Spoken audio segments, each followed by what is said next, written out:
Welcome to the Rotunda, the longest-running maternity hospital in the world and the busiest in Europe. We're here!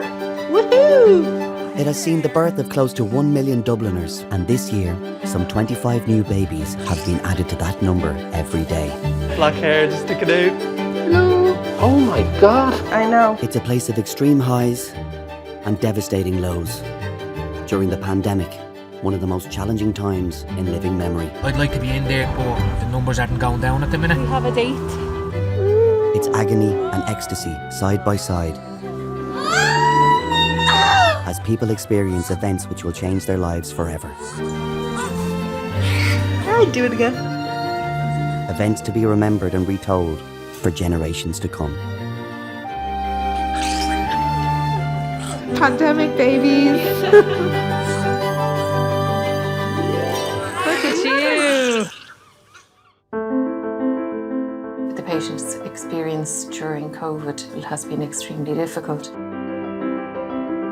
If your partner is going through something very difficult and you cannot be there to support her, it is very, very upsetting.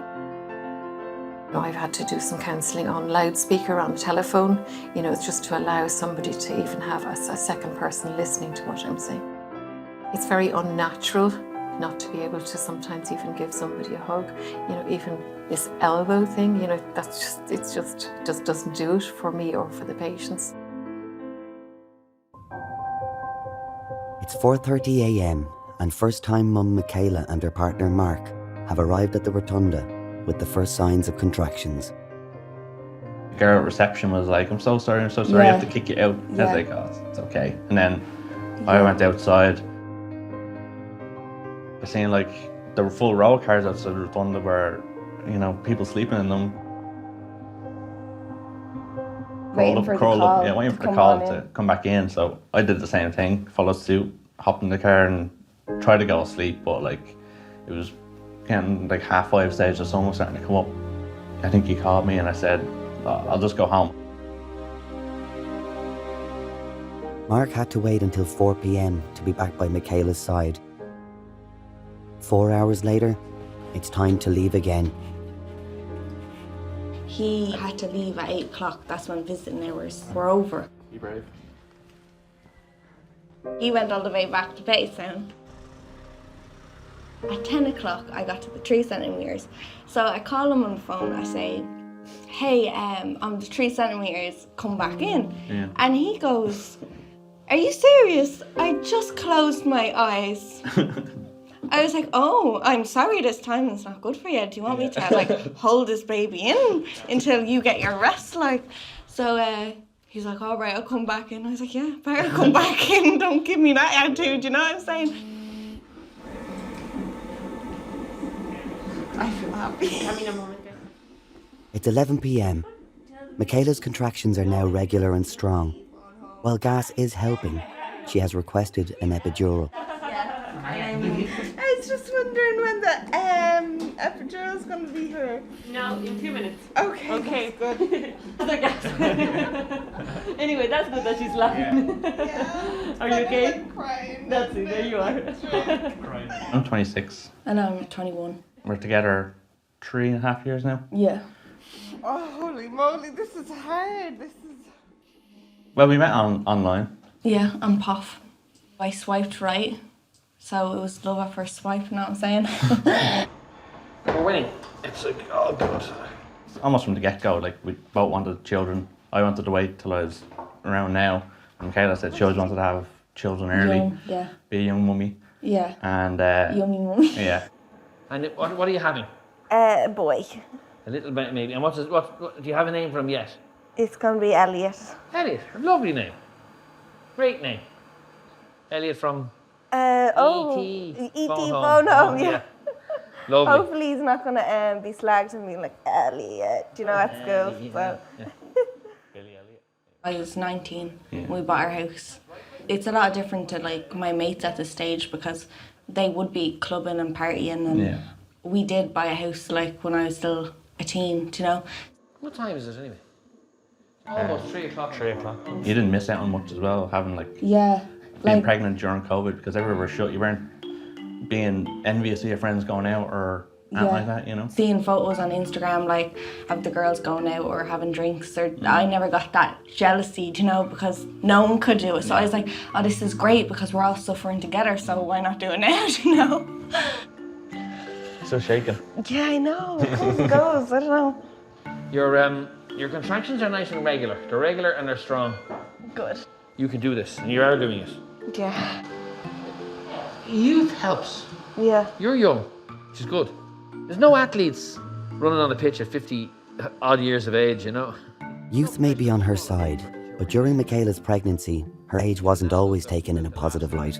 Being 21, being pregnant, I have had like a few questions, feeling judgment because I am young, like was it planned? So sometimes it can be hurtful because people could think that like he's a mistake when he's not a mistake. Like, It obviously helps. The body's more flexible. yeah, And then the older you get wiser in the brain, but stiffer in the joints. And you think, it was our first month trying, and we were pregnant, you know. So Happens so quick. yeah, I'm a fertile thing. I am. My eggs are good. you have youth on your side, and you've got brains to burn. Thank You've got you. everything. Unlike me. I'm getting things beginning to seize up. That's all ahead of you. Yeah. Would you be like, yeah? Do you want to do the abs there? I've done it. Oh my God, you're a star. Did you go through all these? I did. Oh my God, where was I? Was I gone for that long? You're very good. Thanks. So it's really important, Patricia, that you always speak about reduced fetal movements, PV loss or pain. Is that all right? And then go to the emergencies. Yeah, I know you know this stuff, but I just... You can tell me to shut up silently in your head. Don't tell me. Shut up. Yeah, stop talking. Just 4 weeks ago, Joyce left Nigeria in difficult circumstances. She was 29 weeks pregnant with her much-wanted first child. I'm 36. I've been married for some time. I've always prayed to have children.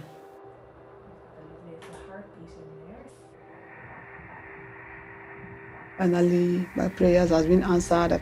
When I was 8 weeks, we went for scan. They said, there is baby there. They say heartbeat. That was the last scan I went for in Nigeria. When Joyce arrived in Ireland, she was accepted into direct provision. Shortly afterwards, she had her first scan in the Rotunda. Last month, I was having pains. I couldn't move. So they brought me to emergency. The doctor scanned. The scan revealed that there was more than one heartbeat. When I scanned in Nigeria, it was 1. Now you're telling me 3. So I was never knew that it's going to be, my dream is going to come true. And it's coming with a surprise that I was thinking that it's 1 at the end of the day. I'm having 3. Now 34 weeks pregnant, Joyce's triplets will be delivered in theatre today. She is in Ireland without any family and has been unable to speak with or see her husband since early in the pregnancy. I do get scared because nobody around me. I still wish maybe I can see my husband. It must be really scary arriving in a foreign country with no partner and no friends or family or no support, and then having 3 babies. I'll sit with you, okay? She's better company than most people. Still smiling anyway, that's a good sign, isn't it?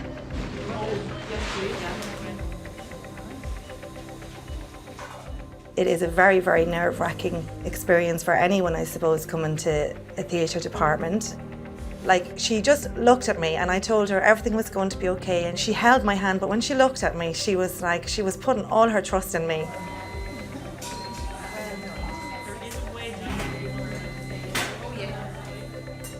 I have to be strong for this baby. It's not that I'm going for an operation because of my heart or anything. I'm going to bring out life.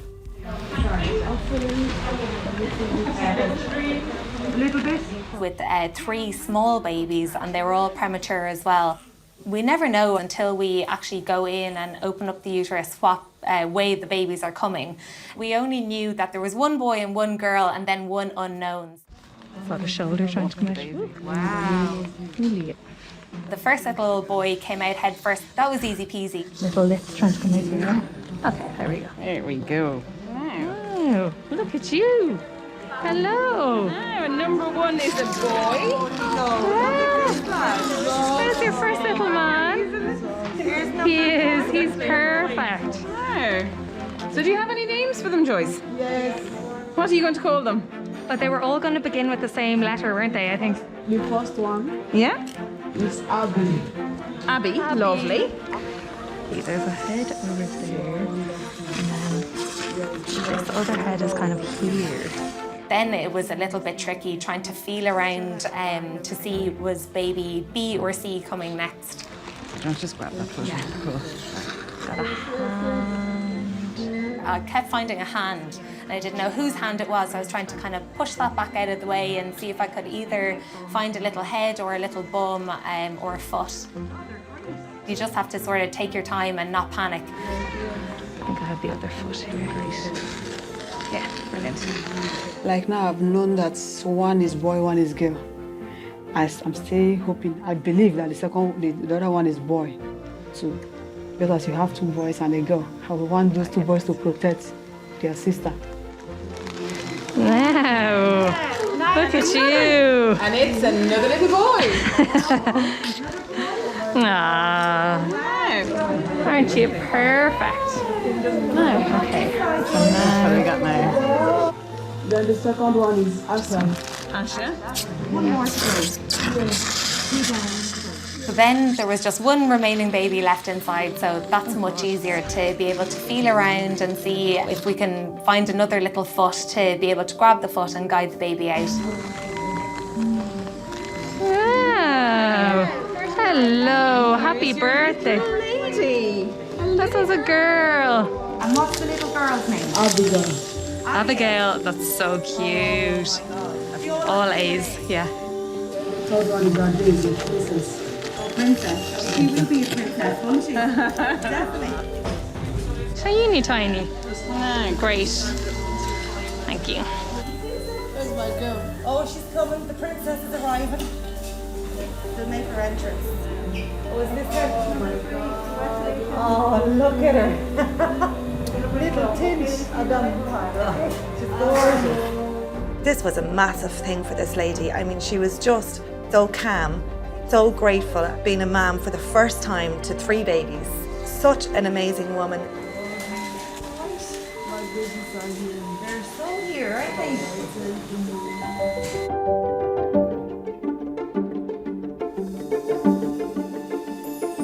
Are you in any pain? No, not right now, no. No. Good, good. Yeah. Epidural's working okay. Yeah. Right. Numbed half her body. Michaela's labour is progressing very well, and with an epidural on board, she can't even feel her contractions. I think something's coming out me. I don't know. I always imagine when your waters pop, it's just one gush and that's it.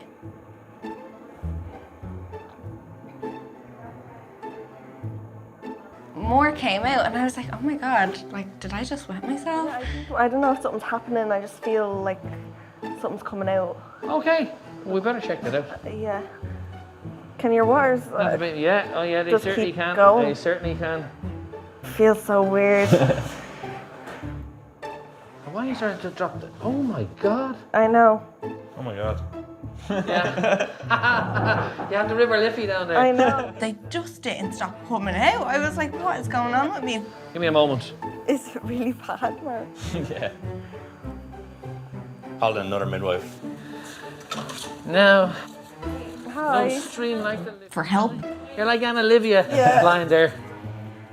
The floozy in the jacuzzi. Yeah. Do you remember her? No. Do you not remember? You must, of course, you see, you're young. Anna Livia, actually, Annie Livia was like you in the bed there. Except she was in O'Connell Street. Okay. She represented the River Liffey. You were representing the River Liffey here. Oh my God. Like it literally won't stop. Ladies think that when their waters go, that is just it, that they won't continue to come. It can come as quite a surprise that sometimes there's quite an amount of water they didn't expect, a lot more than they expect. Yeah, oh my goodness. Yeah, God, well, there you go. Water, water everywhere. Not a drop to drink. Yeah, well, I wouldn't be drinking that. He was gas, like he was so funny. It made the atmosphere in the room really positive. Yeah.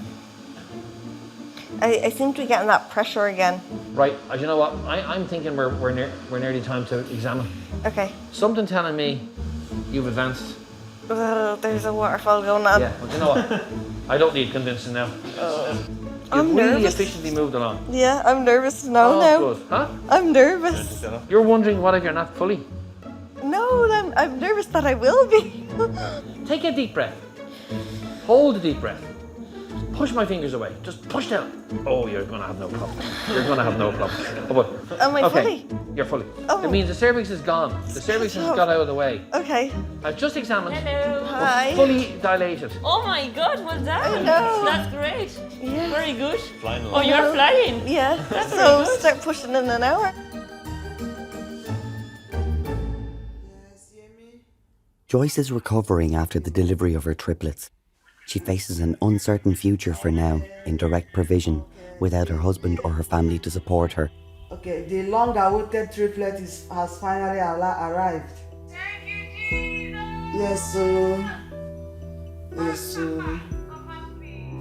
seeing my children today, the sadness subside from me.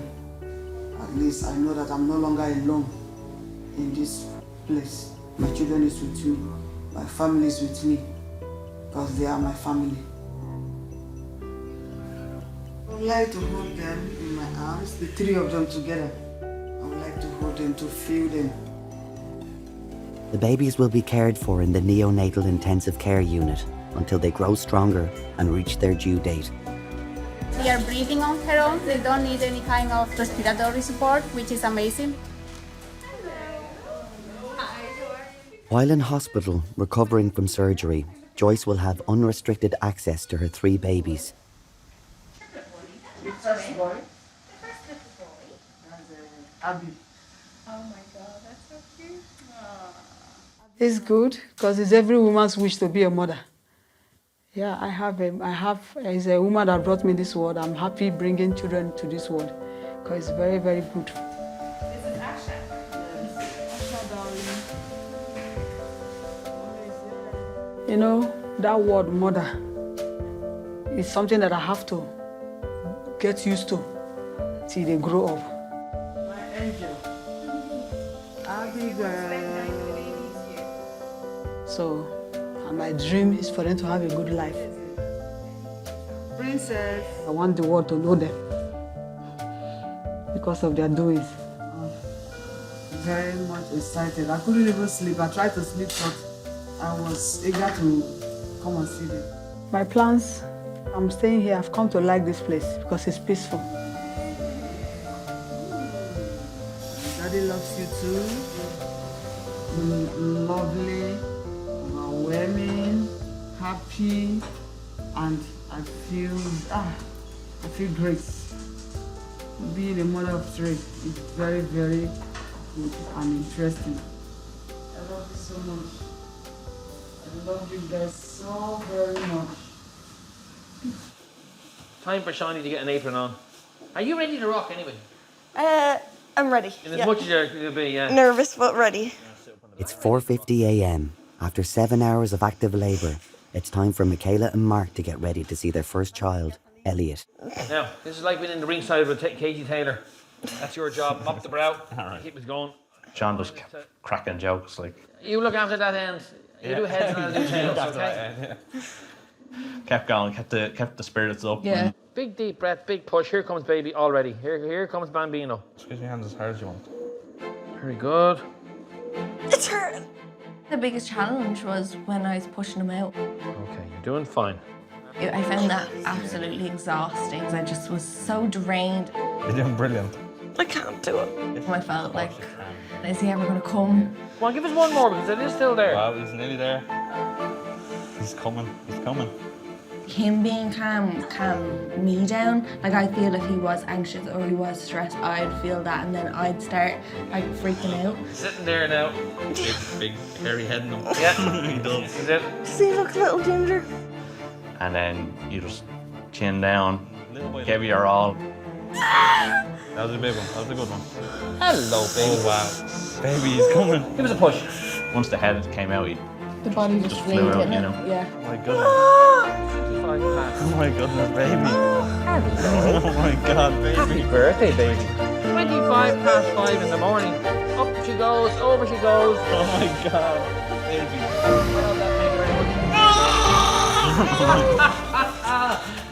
Oh God, when I first saw him, the screams out of him, like, that's the loudest baby scream I've ever heard. Got that lungs on him.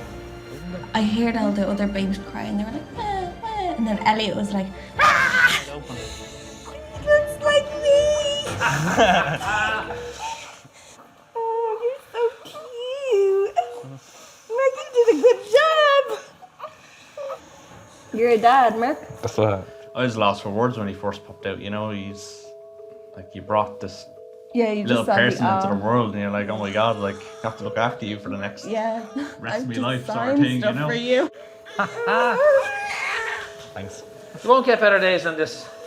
You can't describe just the instant love and affection you show for him. I don't know, it's just so natural. Good. Yeah. Oh, you look glossy eyed. Don't be riding the man up. It's bound to happen, isn't it? He's, you couldn't help but be proud. Oh, he's such a little tongue. I'll do it again. His little tongue. Could have 2, could have 4, you know, could have 6. You never know, or could just stay at 1, you know. What? Not a I chance. might joke, but you never know. He's beautiful, isn't he? You're smitten. Of course I am. Look at him. He looks just like me. Together. Let's sit together.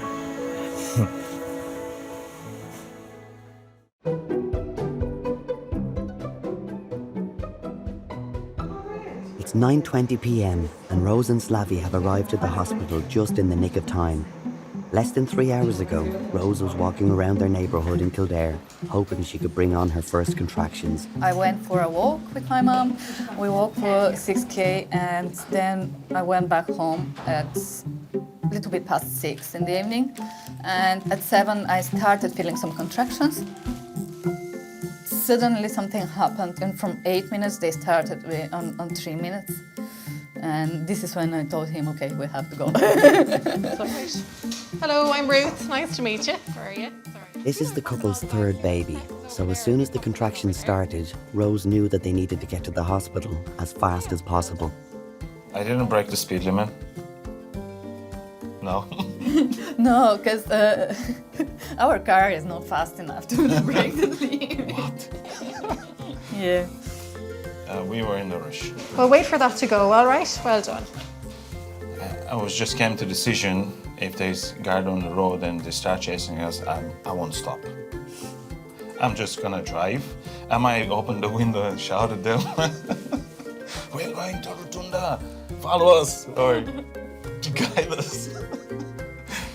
Do you want to start getting out the baby stuff for me? And if you just pop it on the warmer there. I still remember the lights on the keys. It was green, it was yellow or orange. So I had to make a decision, will I go? But I knew she will be, yeah, she will be not happy. I did. He went and my waters broke. And yeah, that happened. So he helped me. And she was like, are you crazy? Are you crazy? What are you doing? We have to get their life. And your waters just went at 9 o'clock. And you're 5, so you're doing good stuff. Sorry? You're doing good stuff. That's our experience, driving from Kildare to Dublin for the labour. Just on time. We went just on time. Are you having a boy or a girl? A girl, lovely. What do you have at home? We have one girl and one boy already. Okay, so the boy's outnumbered now. Yeah. This is special one. Rose and Slavy met while working together in Bulgaria. We met on the ski resorts in Bulgaria, 2010. No, 2009. 2009. I had my eye on her because obviously I liked her look, how she looks. I was a little bit shy actually to go and talk to her first. I want her attention, but I know she's not single at the time, so I just sat and waited. Is that okay?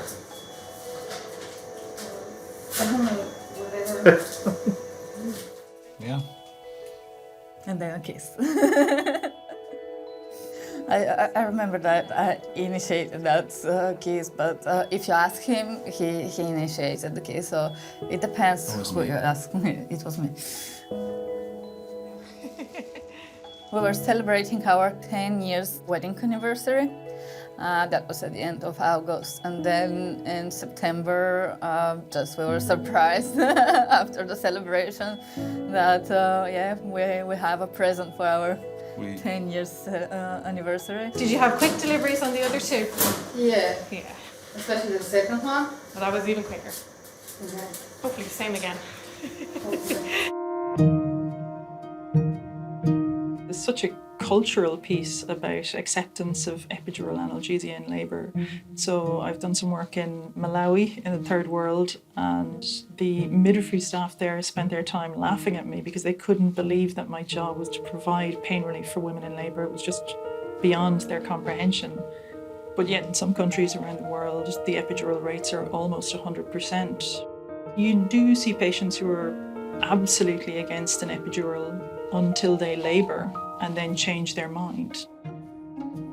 And then, of course, you see patients who are adamant that they want an epidural, and sometimes they deliver too quickly to have their epidural. So it's not perfect all the time, but we do try and treat patients very individually to help them get through their labour and delivery. Hi, Nana. Hi, Nana. Sonny, hello, Sonny. Hello. Jenny is in the hospital today for her 20-week scan, accompanied by her mum, her husband and their only child, Sonny. Before Sonny was born, Jenny and her husband suffered the loss of 5 babies through miscarriage. The first one was nearly 7 years ago. We found out that I miscarried at 12 weeks. We were told by one of the midwives, straightforward, you don't really drink, you don't smoke, it's going to be an easy pregnancy. I remember they were doing the scan and it was just like a black hole. It was like the ground opened up.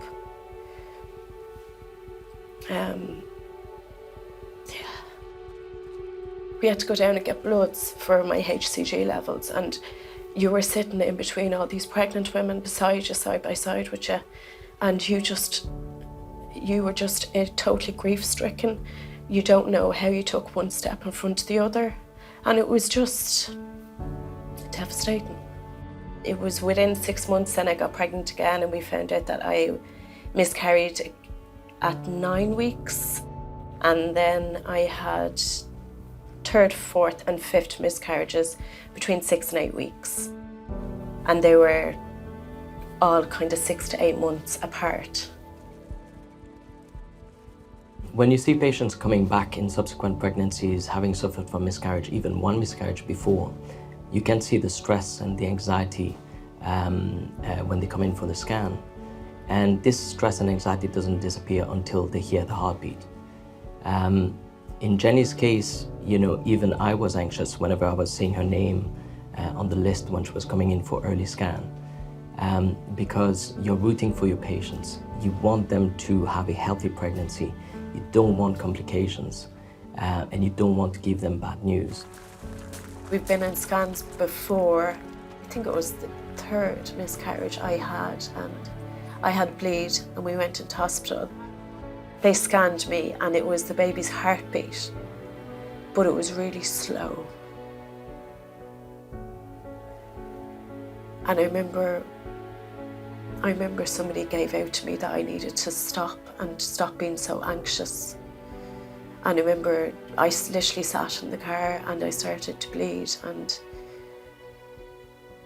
yeah, I suppose the baby was dying at that stage. And part of you knew.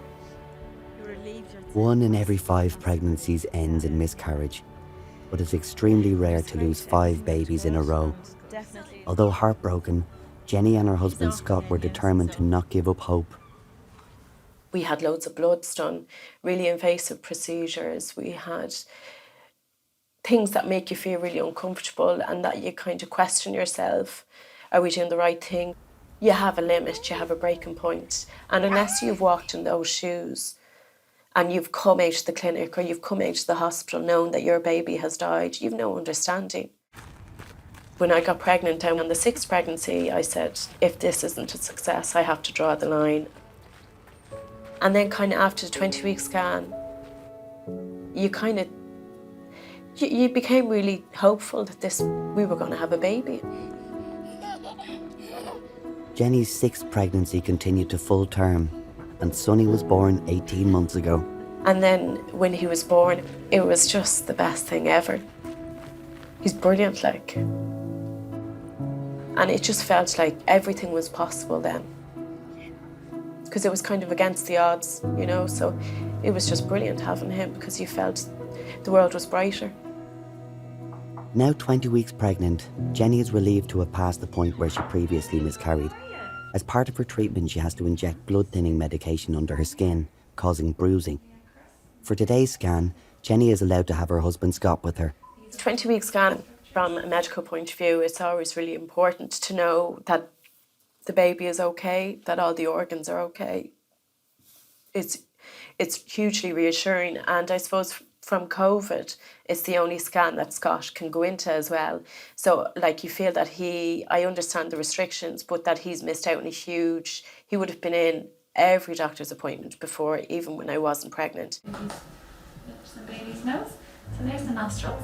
Oh my God. There's the lips, top lip, bottom lip, and the chin. So your baby's lips are... You're holding your breath until you hear that heartbeat, you know, and it's the one thing that you really want to hear. And when we hear the big thud of the heartbeat, you just know that the baby's okay, you know, and everything is okay. I'd be happy whether it's a boy or a girl once baby's okay. And they're happy, that's all that matters really. Once baby's fine. Yeah. So you do want me to check the gender, do you? Yeah. Last chance to change your mind? Yeah. Okay. I hope your baby shows me now. Come on, baby. Come on. Could you uncross your legs for me there, Jennifer, and bend your knees up and lift your bum off the bed and give me a little wiggle? Sometimes this helps shift baby right. Okay. And rest those legs down again. Let's see. Come on. Yep. It's just knowing that it's okay, the baby's okay. Jennifer, we're just coming to the end of the scan here. I'm really happy with everything I'm seeing here. I can't see any physical defects with your baby, and I can't see any markers that would suggest a chromosomal problem. Right. So everything here is very, very reassuring. It means it's very unlikely there's going to be anything. Right. Here's Mammy. Here's Mammy. If it was a girl, Mammy would be delighted, but if it's a boy, she'll be delighted too. Is it a girl? It's a boy. Another boy. Huh?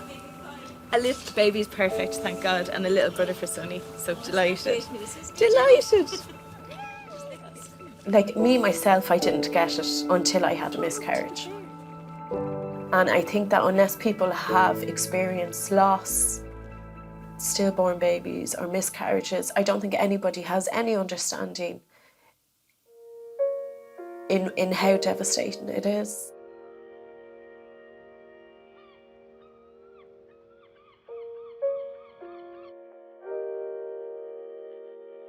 The restrictions had a big impact on parents. Knowing that your child was in the neonatal intensive care, especially if they were premature, not being able to see them as often as they wanted, has a huge toll on parents. We have seen cases, not in the Rotunda hospital, but from other centres, whereby premature infants getting a COVID infection meant that they became extremely unwell. They struggle with their breathing, they become very difficult to ventilate, and their heart can also suffer. We had to balance the risk of infection spreading in our unit with the fact that the babies need their primary carers, which are their parents.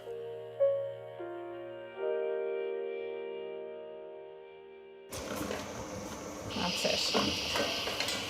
Well done.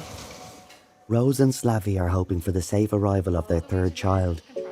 It's less than 2.5 hours since Rose's first contraction. I had very straightforward births, my first two, and I didn't took any pain relief. With the first one, it took me 9 hours from the first contraction to deliver, and with the second, it was just 4 hours. I have a push. You feel like pushing? Yeah. That's good, isn't it? That's what we want.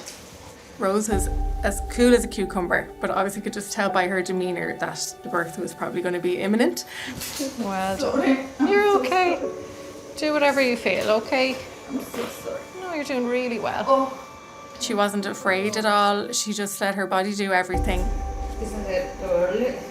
I'd say, I don't think you're 5 anymore. But your body's giving me all the signs that you're progressing very quickly.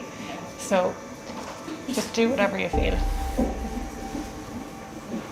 So I think she's come right down because her heart rate's dropped a little bit. So if it doesn't go back up, we might see if it start pushing at the next contraction. Okay. When you have a contraction, it's just like 1 minute where everything, it's so painful, but you know that it's just a minute, and when the contraction is over, you feel so relieved that finally it's over, and you can relax for 2-3 minutes until the next one. I was there for support, but it was nothing I can do. I was just sitting there, and I was like, okay, you're doing well. Yeah, okay. I was also worried about it because I knew what she has to go through. I asked myself if anything happened. You know, everything could happen. So I was nervous. Feeling somewhat helpless, this is a very different experience for Slavy compared to the birth of their first child. I knew it's going to happen quick, judging by the previous two. Our first daughter was born in Bulgaria. The system there is completely different than here. Fathers are not allowed. You're only allowed to see your child after a certain period of time. After 3 days. After 3 days. And here in Rotunda, I was so excited and nervous. The experience was amazing. Kind of being there with her. It's just emotional. It's really different, and it helps. Just going to get 20 minutes of this, and then we can take it off. I think the baby will be born before the 20 minutes. Yeah, I think so. So it's a race. It was such a huge approach. Yeah. It's coming again now. It's coming again. Don't be afraid. If you feel like pushing, that's okay. Trying a bit of Maybe we race might to get myself. a bit 6 at a time then. Maybe. Huh? 6 at a time. Ash will go. So I move them along to you then, yeah? Yeah. Many hands and all that. Exactly. And too many cooks. And what did your last slave die of? Disobedience. Think on. Oh, well done. Baby's head is just there. Rose and Slavy had a hasty journey this evening to make it to the Rotunda for Rose's labour.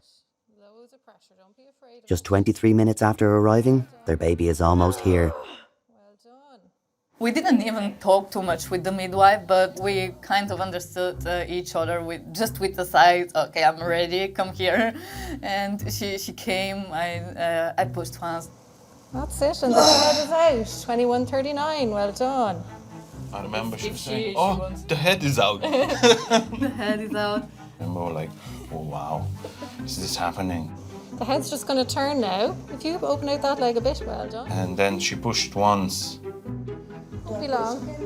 For the body, you'll push. And then she pushed twice, and that was it. Oh, I think she's coming already. You can give a push if the contraction's still there. Well done.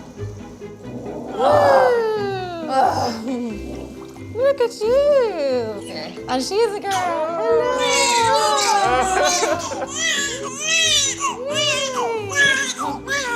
Yeah. Didn't even have a tongue. It was super quick. Oh, she's a nice size, isn't she? Yes. You're a good chunk, aren't you? Oh, well done. Hello.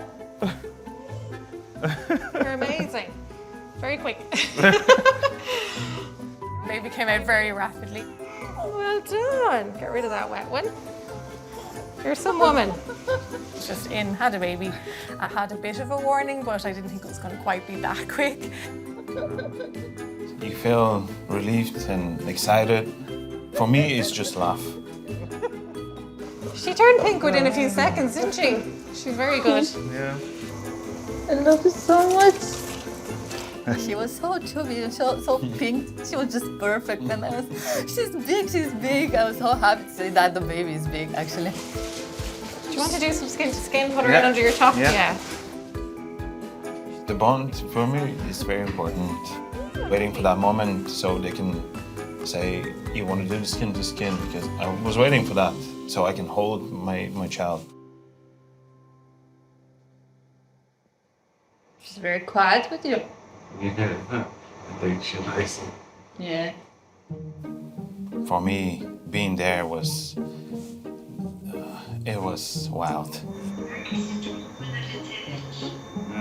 Не ви държахме много в напрежение. Старахме се по-бързично. Добре, че Слави кара бързо.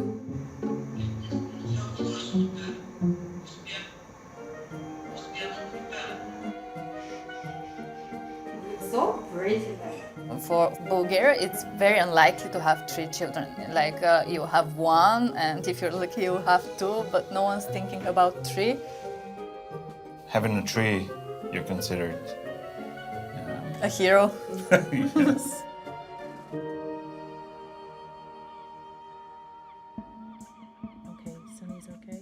While at a checkup in the hospital today, Jenny began to feel contractions, and so she has been admitted. I went in for my review with Dr. Cashel, and when we came around the corner to come into the hospital, I felt I was getting contractions. So I kind of sat it out in the waiting room, and when I went in to see him, I just said to him, I think I'm in labour. Labour in this.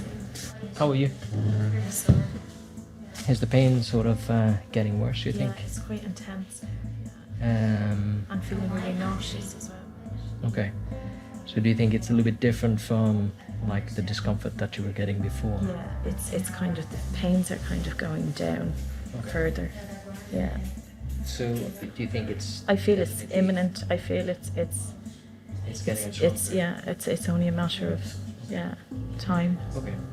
You know, I discuss with Thea and see whether we can get a time to bring you in and deliver the baby, pass cesarean section, and do it in the next couple of hours, you know. Okay. When you have a patient like Jennifer, where I've known her for a couple of years and I've seen how devastated she was with, bad news, it goes beyond doctor and patient relationship. It becomes someone you know and someone that you want to help. There's 39 weeks or 40 weeks of pregnancy, and until that baby is delivered healthily, you're not sort of completely relaxed.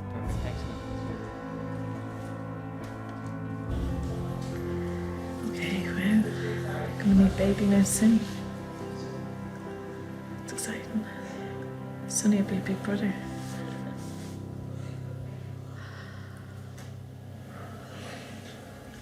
It's a bit daunting. Yeah.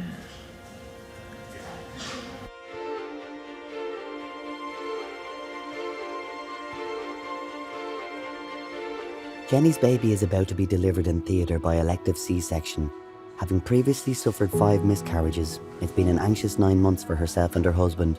The fear, it never leaves you at all until you're holding that baby in your arms. It's something that I never take for granted, ever, ever.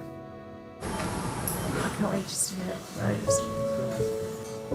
You're trying to push down your hair.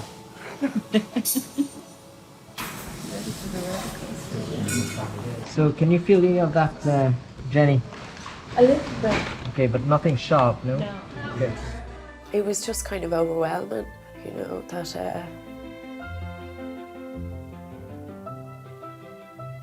that we were going to have a family. It just felt like the possibility of having our family complete. This is more than what we ever dreamed of. We thought we'd be doing really well with one baby. Have it start, everyone, yeah?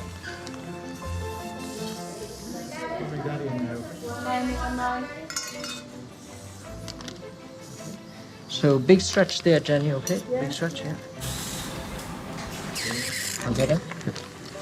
Okay, pull the pressure. That's it. Well done.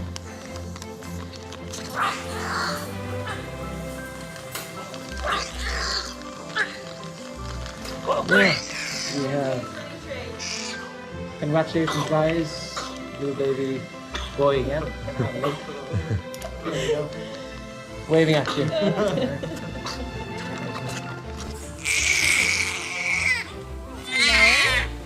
When I heard him crying, it was just brilliant. He's here. 3.45 kilos. He's down there, like Daddy. Just kind of no words, you know? Sense of peace, sense of happiness, like. Just can't wait to hold him again. Oh, no. Everything's perfect, well done. He's gorgeous.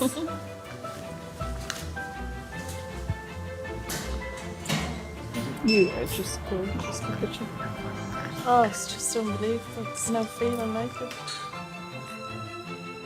It just feels like our family unit is complete. It's like winning the lotto to us.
Welcome to the Rotunda, the longest running maternity hospital in the world and the busiest in Europe. We're here!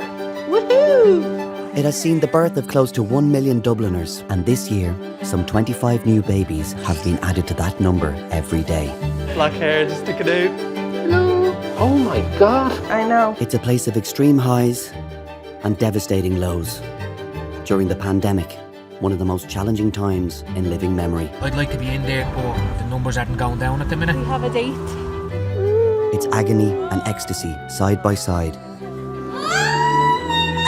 as people experience events which will change their lives forever. I'd do it again. Events to be remembered and retold for generations to come. Pandemic babies. Look at you.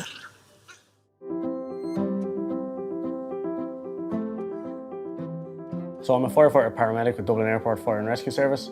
I'm completing my placement now as part of my paramedic training to enable me to be competent and confident in the pre-hospital delivery of newborn babies. We attend Rotunda Hospital very regularly. Being based at Dublin Airport, pre-hospital deliveries or near pre-hospital deliveries are very common, and people travelling through the airport and travelling over Ireland who may divert into Dublin Airport because of this pre-hospital delivery that's imminent.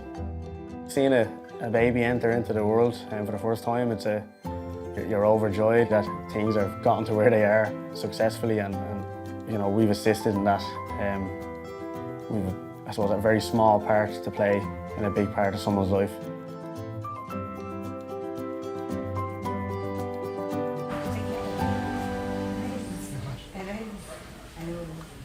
Kathy is 24 weeks pregnant. This is the fourth child for her and her partner Darren. They met and got together as childhood sweethearts. I was 14 at the time and he was only 15. And I knew when I first seen him that I loved him. As childish as I was only a child at the time, but I just fell head over heels for him. And I was running the opposite direction. Yeah, he was having none of it. I mean, none of it. Until we kissed, and then that was it. Kissed. One kiss. Up the backs. And here we are 15 years later. Yeah, but after that, we got pregnant very young. Like I was 16 when we got pregnant. We done it. Here we are, Yeah. this many years later, so. Expecting number 4.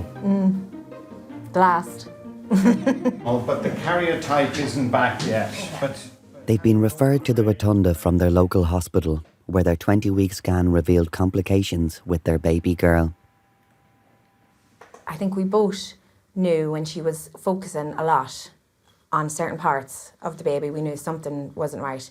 And then when she said, I'm going to have to call in a professor, then we both thought like, oh, well, something's going on here. And he came back and he checked and he said, your baby has CDH, it's congenital diaphragmatic hernia. the stomach is kind of going up and down. You can see a little bit of it here in the abdomen. He just said, don't Google. That was his words, was don't Google anything. But of course, I Google everything. But we were shocked, absolutely shocked. Has much changed from the last time? No, I don't think so.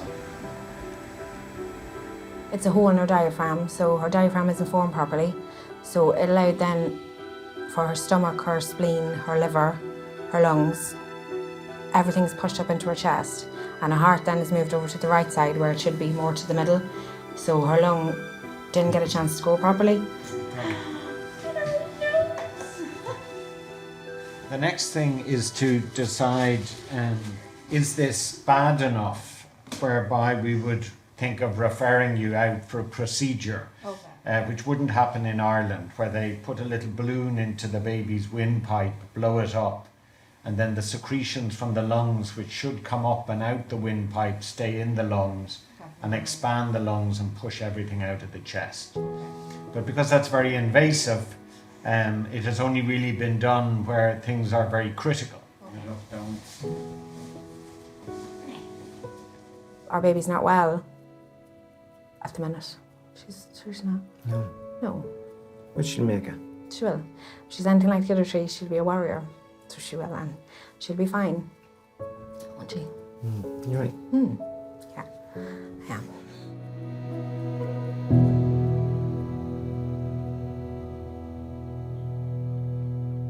In the neonatal ICU, Abiba is here to see her twin girls who were born prematurely 2 days ago at just 29 weeks. I feel like that she was uncomfortable for them, right? No, she's sleeping now. Sorry? She's comfortable. She is. A few months ago, Abiba left her home and family in Ghana to take up a position in Ireland in the healthcare sector. When she discovered she was pregnant with twins, she faced a difficult decision. I didn't have anyone here alone. My husband is back home. For me, it was a great opportunity to secure a job here. So I was caught up between staying or going back home for the support. And then in the midst of all of that, thinking of what to do next was when the babies came. They had to bring them both out immediately.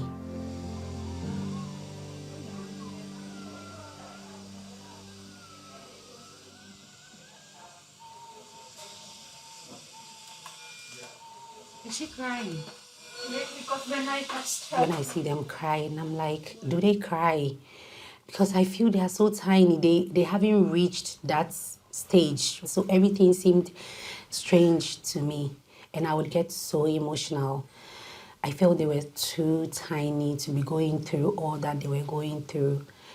It's too much for them. I felt like it was too much for them. And it made me have this guilt. I think it's more of a motherly guilt that I brought them into this world, and look at what they are going through. Look at how much they are suffering. The twin sisters, named Mardia and Radia, will be cared for in the NICU until they reach full term. It has been a tough moment for me. Like, I would say this is the toughest thing I've ever experienced in my life. To be in a country that I know nobody.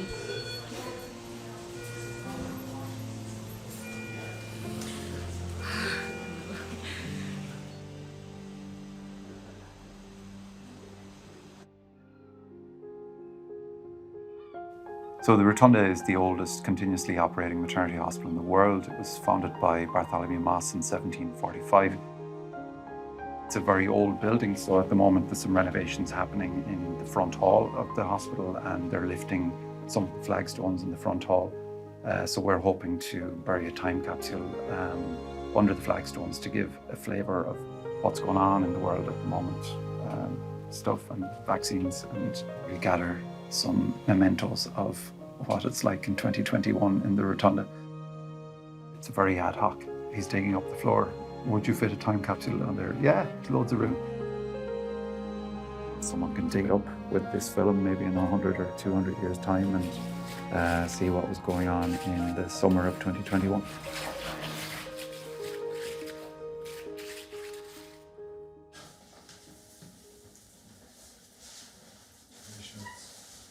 So do you have your flights booked? Yeah, for Monday morning, 6:30. Mom's gonna come with me because we need somebody here with 3 other kids, so we need stability for them. So yeah, Mom's gonna come with me for the time.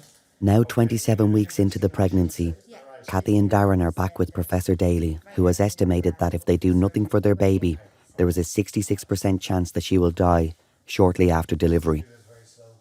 However, an opportunity has arisen to see a specialist in Belgium in the hope of increasing the baby's chances of survival. We got a call on a Tuesday from Professor Daly to say that he was getting in touch with Professor Jan de Prest, who is the top man for feto in Belgium. And he rang us on the Tuesday and said, look, we want you to go over for a consultation. And you have an appointment for Monday. You have an appointment for Monday. Literally, that's how it went. Then on the Thursday, I had no passport. So it was a dart and a dash. She's practicing German all week. It's not German they speak though, sure it's not. I said, Isn't it? I'm not practicing, that's what Mum said, I'm fluent. So they speak French and Flemish, I think, don't they? This morning. I'm a bit Flemish this morning, yeah. So the baby's head is here. Okay. So you'd expect to see the heart down here, but the heart's actually up there. Okay. Okay, so the heart, as you know, is to the pushed to the right, and that's because the stomach is up. Now, most of the liver, I don't think, is in the chest. If the Belgian specialist decides that a procedure is viable, he can attempt to insert a tiny balloon into the baby's air tract, giving the lungs a chance to develop naturally in the womb. But this is risky. The difficulty is that putting instruments into the womb can cause the membranes to rupture, can cause the womb to contract, and premature labour happens frequently. If you look at the trials, it happens in almost half of cases. And if you go into labour early and deliver the baby, and there isn't somebody there who's trained and capable of taking the balloon out, then the baby dies because it has a blockage in its breathing tube. If the procedure goes ahead in Belgium, Kathy will need to stay close to the hospital there for up to 6 weeks in case she goes into early labour. Because we, in our heads, knew that if we went to Belgium, this was the place we could go to try and help her. That was the easy decision.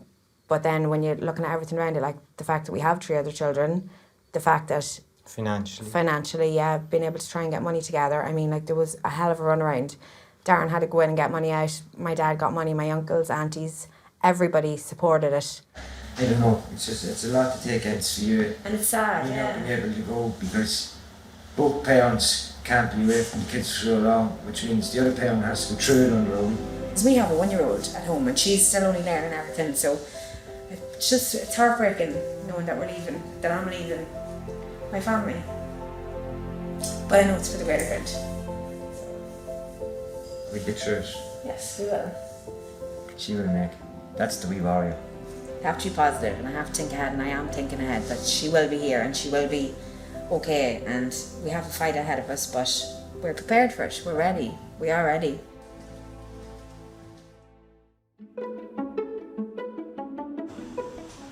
In the neonatal ICU, twins Mardia and Radia are making good progress, and Abiba is already wondering when she'll be able to take the babies home.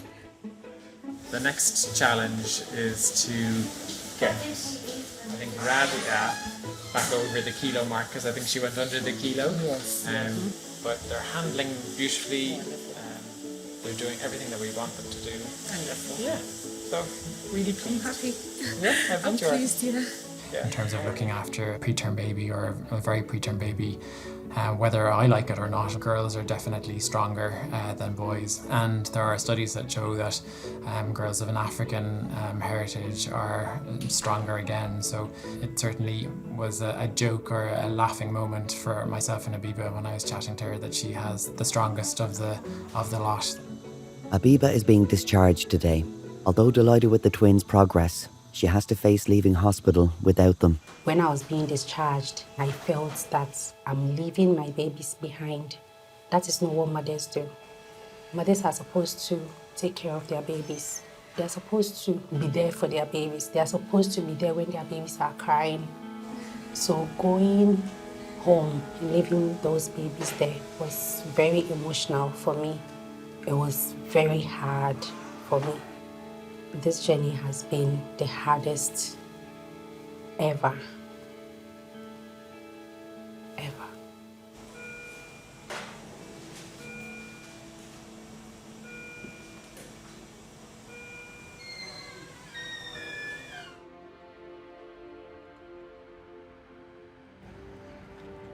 Kathy is 28 weeks pregnant. She's arrived in Belgium, where the specialist has agreed to attempt the procedure today, in the hopes of increasing the baby's chance of survival from just 33%. I still get nervous from this, still, because you always know what can go wrong. I say he to every baby, yeah, so I don't even know if it's a boy or a girl. It's a girl, yeah, I'm sorry, yeah. The team will make an incision into the womb, and with the help of a camera, attempt to enter the baby's mouth to insert a tiny balloon into her windpipe. They hope that the procedure doesn't bring on labour. So I was awake for the surgery, but I could actually see on the camera screens exactly what they were doing. The balloon is in here. That's what it is. This is handmade. To see them actually place the balloon, because it's in utero, it's in your belly, like it's something, to me it's unheard of. I never knew this was possible. But to actually watch it and to watch it happen in our baby, it was like an out-of-body experience. Probably on the lower lip, I hope here, is the mouth opening. Should be straight in front of you. Can the mom see it? Yeah. In the windpipe, I think. This is the tail of the balloon, that's where you pull on, later on. That's it. That was incredible to watch. It was incredible to watch. Yeah. Just 1 hour after the procedure, Kathy is experiencing mild contractions. How does the next 24 hours look like? I mean, staying here, this is surveillance against contractions. Yes. And she has a bit, because the womb doesn't like that, so it should go away. But you're happy that everything went as good So far, as well so as good, I possible. always say, but Yeah. one step at a time. What can go wrong is membrane rupture and delivery earlier than required. We were ringing every night. We got our prayer to St. Jared. So we done that as a family every night. Every night the phone call was made, the prayer was said, the candle was lit.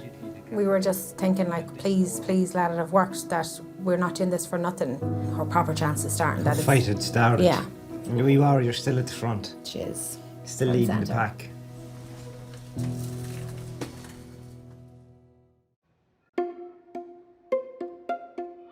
Abiba has been discharged from the hospital after the birth of her preterm twins, Mardia and Radia. She's been expressing milk for them and has been able to visit for up to 8 hours per day. But now, without her husband or any family in Ireland, a juggling act lies ahead. Radia is going to be discharged first, and then Mardia will follow, and I don't even know when. So bringing Radia home and leaving Mardia here is hard. And I can't leave Radia home and come and attend to Mardia here. And I can't abandon Mardia here because I'm home with Radia. That's a conflict for me. Fortunately, the twins have not suffered any significant side effects of being born premature. However, all preterm babies need to have an eye test to rule out any damage to their sight. Years ago, when we started getting very good at intensive care for newborns, especially preterm babies, we were seeing quite an awful lot of blindness in graduates from neonatal units. And we figured it out over a number of years that this was related to the amount of oxygen that they were getting. So we gave them the amount of oxygen that they need, but we also screen their eyes regularly, which is quite a tricky procedure that the ophthalmologists do to look for any overgrowth of these vessels at the back of the eye. Well done. Well done, sweetheart. To have both of them home, I see that as a dream, going on with our normal lives, and know that there is nothing going to happen next. There is nothing we are going to think about, we are going to be worried about again. Oh, she's doing great. All right. Thank you very much. Hey, good to see you. In you come. 6 weeks after Kathy's procedure in Belgium, the doctors there have successfully removed the balloon from the baby's air tract. She's now 34 weeks pregnant. Today is Professor Daly's first chance to see if there is an improvement with the size of the baby's lungs. Yeah. You can see the colour difference. You see, like, obviously it's all shades of grey, but... Brighter now, so it's more easy to see. Yeah, gosh, that's very impressive. And let's just keep our fingers crossed, you know. We asked Professor Daly what was his take on percentage of the baby living, and he gave us a 60% chance of survival. And 10 minutes later, when we came out of the room, we were sitting in the corridor, and I just says, I wouldn't even be listening to that. Our wee woman's going to be with us very soon. Yeah, that's where Darren's positive and I'd be more realistic. So I see the percentage, but it's not a coin toss of a 50-50. Yeah. We're on the better side of that now, and hopefully we stay on the better side of that. Hopefully.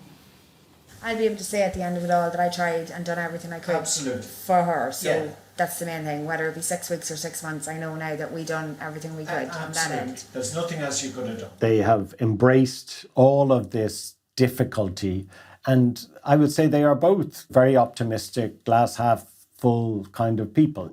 And I just really, really hope it works out, you know.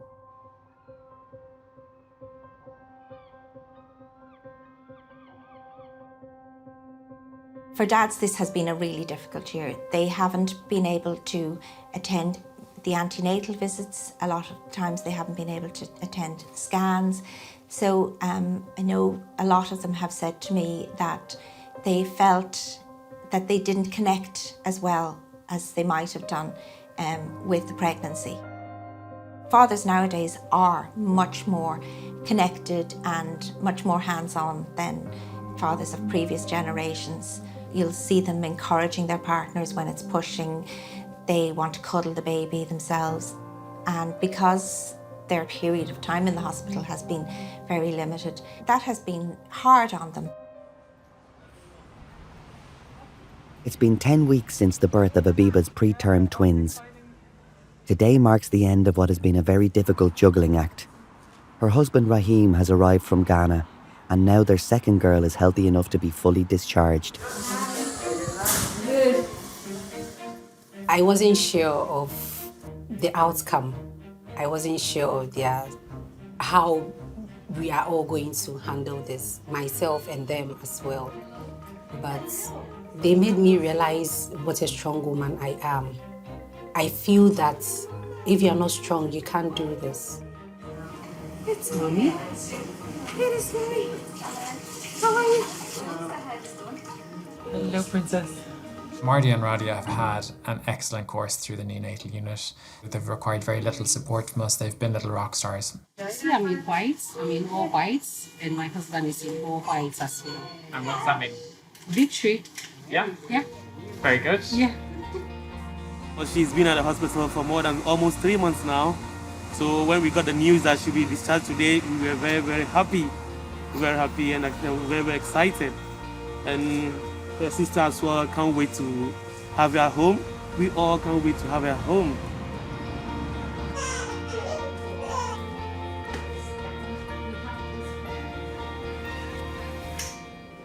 This is for the girls and for getting through their NICU journey successfully.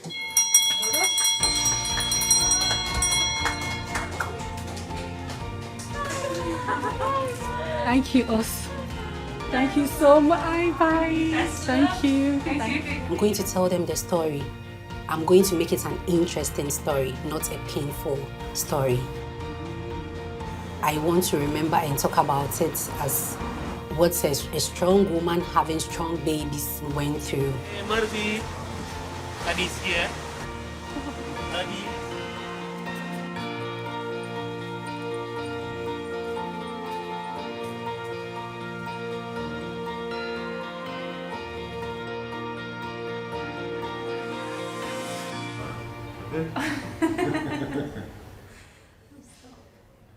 Lauren and her husband James are expecting their second baby. It was a bit crazy that we'd have, I think Thomas was only gone one when we found out I was pregnant again. You're only moving into our house as well. Yeah, we just bought a house. So we were just moving into that, found out I was pregnant. And then it was maybe when I was 14 weeks, Yeah. we found out about the cancer. So then it was just a different level of panic at that stage. Results from a smear test revealed abnormal cells, which when further investigated led to the devastating diagnosis of cervical cancer. When we got called in from the results from the biopsy and they confirmed it, it felt like our world was shattering. Yeah. Because obviously with the pregnancy as well, you didn't know what was going to happen. I think the first thing I actually said when they told me it was cancer was, am I going to die? The couple had an initial discussion about their options with a consultant gynecological oncologist and then faced the heart-wrenching dilemma of what to do next. At that time, they discussed the options with her, which included surgical treatment, which would be one of the mainstays of treatment for this stage and type of cancer. And that would have involved termination of pregnancy to proceed with the surgery. The thought of leaving our son without a mother was killing us. Well, it wasn't an easy decision to make. It really wasn't. It tore us apart. Sounds great, doesn't it? Lauren and James then got a clearer picture when they spoke to a consultant gynecological oncologist who had a similar case to theirs before. He actually had a patient, I think 10 years ago or so, wasn't it, that had the same thing, the cervical cancer during pregnancy. She did the chemo and she delivered the baby and then... They're fine, they're perfect, they're healthy. When we heard that, it was like, brilliant. That's a no-brainer. That's a no-brainer. So he recommended 4 or 5 rounds of chemotherapy with the baby being in the womb, and then the placenta there, it's acting like a shield. This is the way it was explained to us. So when she was getting chemo, the placenta was taking the hit. So it was filtering out all the bad stuff. Hi, how's it going? How are you? Everything was stable over the weekend? Yeah, good. So I'm just going to have a little look myself. I think it was 2 weeks after I had the first chemo, my hair started falling out. That was actually really hard. I didn't think it would be. Of course it was going to be hard. You're a woman. It's your hair. I know, but my hair wasn't. It wasn't a thing. It was your hair. Like that's when you're like, okay, I have to wear a wig or I have to wear like a headscarf. Like that's when I really started feeling like I look like a sick person now, because until then, well, I don't think I looked too bad. You still don't. But, cute little face there. Just like your mommy. Yeah. Every bone in my body was just aching and sore. I couldn't walk up or down the stairs. Felt like my ankles were going to snap or something. But I think the worst part of that was then realising that like when I couldn't lift Thomas. Yeah. Just I felt so weak from it that I didn't want to risk lifting him down the stairs and carrying him just in case something happened. Any idea what she be weighing at? So what did we say last Friday? She was 3 pounds last week. 3 pounds last week. It was after the second cycle of chemo. They noticed that she wasn't growing as well as she should have been. 1.3 kilos, so just under 3 pounds. Yeah, so probably in and around the 3 pound mark, I would say. Yeah. The baby's growth isn't what we would hope, and so we have to plan a slightly earlier delivery because we know that at the time of birth, not only is Lauren going to have her baby, but also she's going to be undergoing significant surgery for her cancer, and this will involve a hysterectomy and very extensive dissection of her lymph nodes. And so if she requires an emergency section, it won't be possible to optimally treat the cancer at the same time. So we want to very much avoid that. The baby will be delivered early, at 31 weeks, under general anaesthetic. So if you think of that's your womb, and then that's the bottom end and it's the top, that usually it would be along here. Because that's close to the cervix, they would try to, and even though they do need to do a lot of dissection around that area, they're going to do it higher up incision. Yeah. Okay. Grabs. Yeah. Okay. That's okay. Never just came down. Count downstairs. Yeah.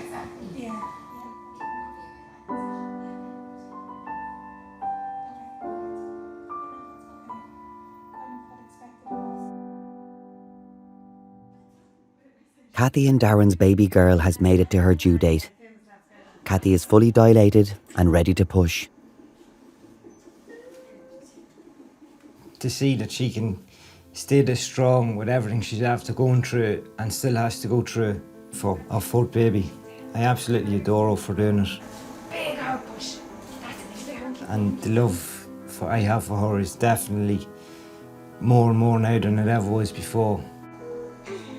The neonatal team are on standby to intubate the baby at birth in the hope of beating the 40% chance of her not surviving.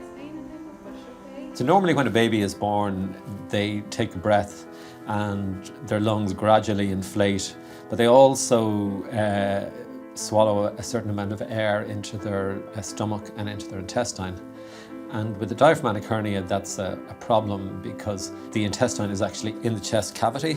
So it's important that we intubate these babies as soon as possible after they're born, and that if preferably before the baby actually cries at all, if we can. Look at the hair. Can you look down? Do you want to see her? Look at all the hair. Oh, oh my god.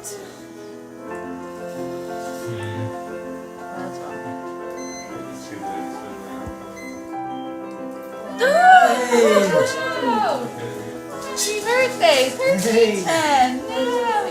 No. So excited. Alright. You cry. Oh, she is a cutie. Now. Oh, wow.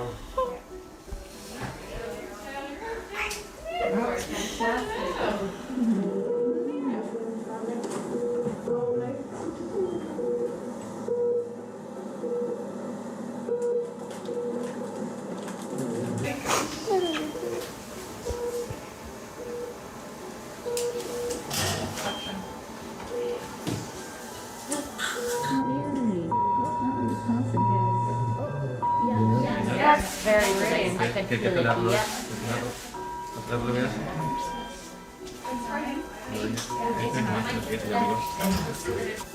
The colour change there, good. Yeah. That's 41%. Well done, guys.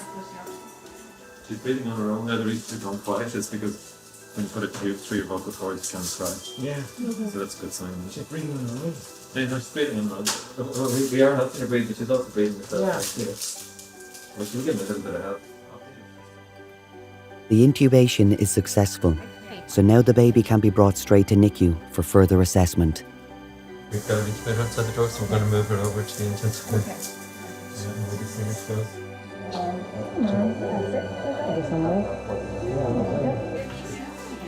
Very good. I see. Yes, that's like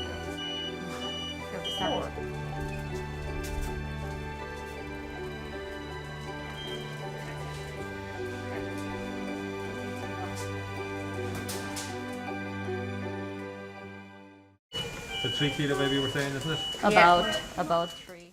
Just minutes after delivery, Kathy and Darren's baby is responding well in NICU. The chest x-ray shows a very large left diaphragmatic hernia. There's a lot of Sadie's stomach is in her chest cavity. You can see her stomach because that's the area where the tube goes into. But despite that, there's a reasonable volume in her right lung. With a diaphragmatic hernia of this size, the baby will be extremely sick in large amounts of oxygen and on high pressures on a ventilator, whereas in fact Sadie Rose was quite easy to ventilate and she was in 40% oxygen, which is, it's extra oxygen, but it's it's not an awful lot compared to most babies with diaphragmatic hernias like this. Look at her. Oh, she's so beautiful.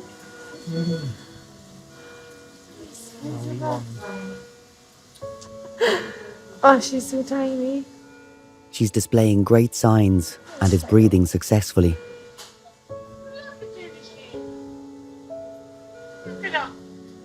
Oh, Kathy, she's just gorgeous. Isn't she, Mommy?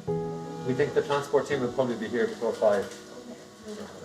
The National Neonatal Transport Programme will shortly bring Sadie Rose to CHI at Crumlin, where staff there hope to repair the hole in her diaphragm that has caused all of her problems. Right. And can we find out the visiting times and all that, or will there be visiting times? I think if somebody's in intensive care, they'll let you in this evening anyway, Right, okay.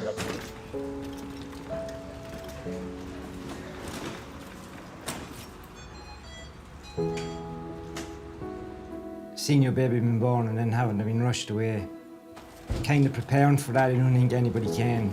That'll be in the moment kind of thing. Yeah, I know.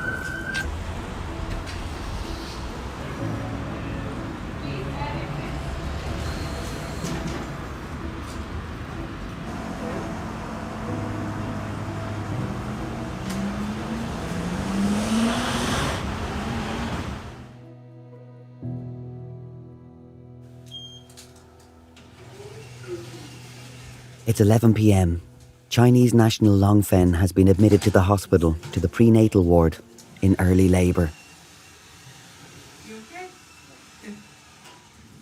去医院的那个晚上，其实是挺无助的，因为疫情，去医院只能一个人，然后他没有陪着我，总觉得不是很安心。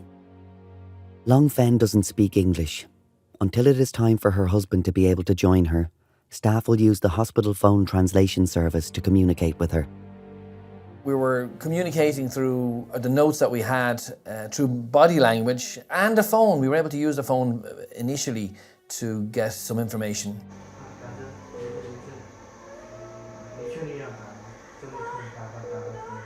Just 3 hours after being admitted, Long Fen's contractions are now strong and regular.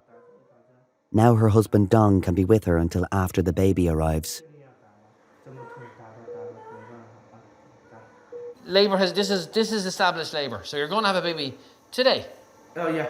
Just what time I'm not so sure, but look, we'll work that out. I think the first thing to deal with is the pain.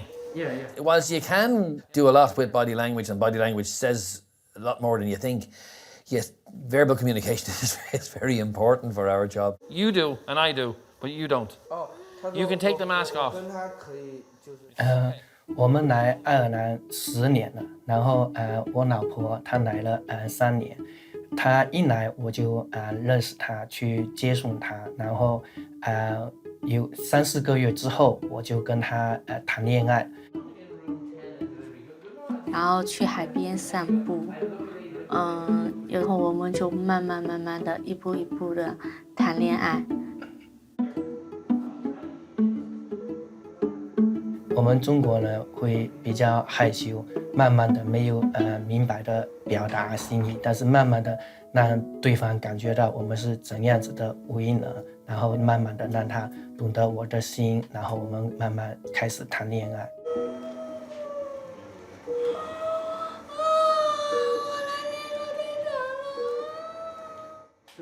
刚开始我认识他的时候，我比他大8岁。从一定的意义上来说，我觉得他的思想文化会跟我会有点不一样，会有点小女孩的性格。我知道这样可以了，这里好可怜在内心深处就会喜欢一个人，也就会接受他的这些小的这些缺点，而且慢慢随着他长大，我觉得他会是一个好老婆、好妈妈。他年纪比较大一点，感觉会更疼人，然后更稳重一点。小林子啊，好勇敢啊！Yeah, it's fine now. Yeah. 手给我扶着脸。You did fantastic. Absolutely wonderful. We'll have a morning baby. That's what we want. Yeah, thank you. Nice, gentle delivery.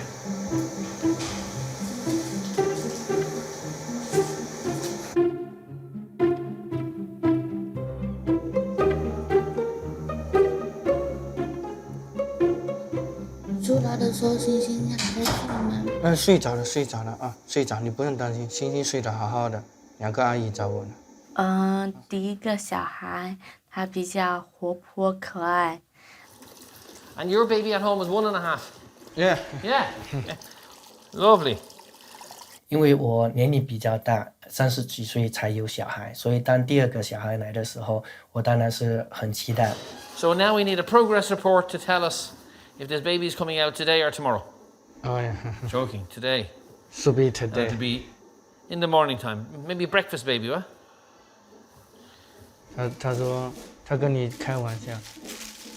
直到那个宫缩疼痛来的时间越来越短，越来越痛。小林子太辛苦了啊。No, my dear. 明年带你回国啊。知道不生了。真的觉得无力，你也在身旁，你帮不了他。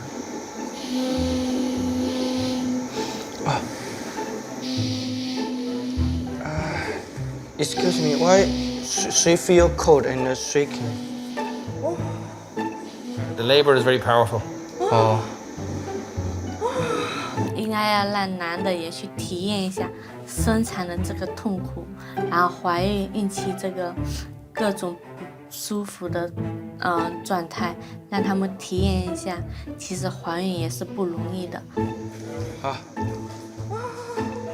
小林子，老公在这，我在这，你这怎么了？这有点不对劲啊，这怎么了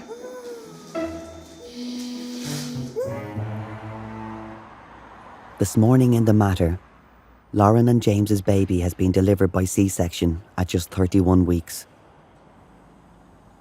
Penny was delivered. It was 10:30 in the morning. She was being transferred straight off to the Rotunda. The ambulance came and collected her. Lauren is still under general anaesthetic for further surgery to have a full hysterectomy.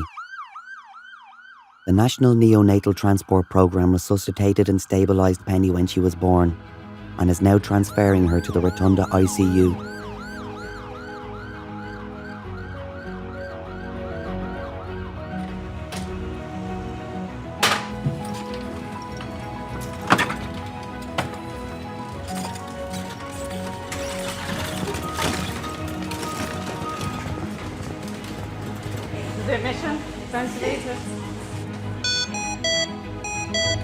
When Penny arrived from the Mater Hospital, we were expecting her to need help with her breathing because of her prematurity.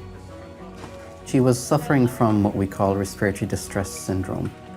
She came in ventilated on a breathing machine, and we had to give her a medication, and she actually had a great response to that.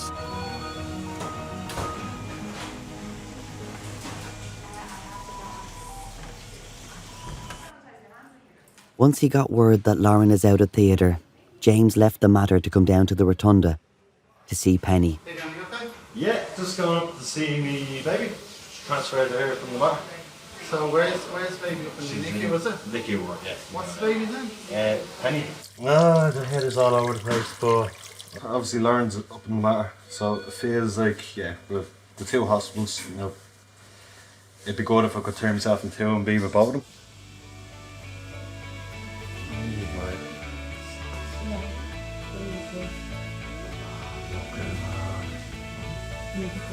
She's so small. I know I'm not it. Thank you. My name is Carol. I'll be looking after her today. Thank you, Carl.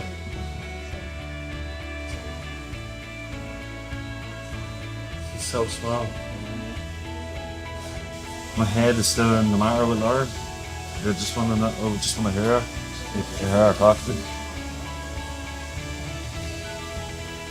I know she's gonna be fine, but I know when she wakes up, she's just gonna want to be here.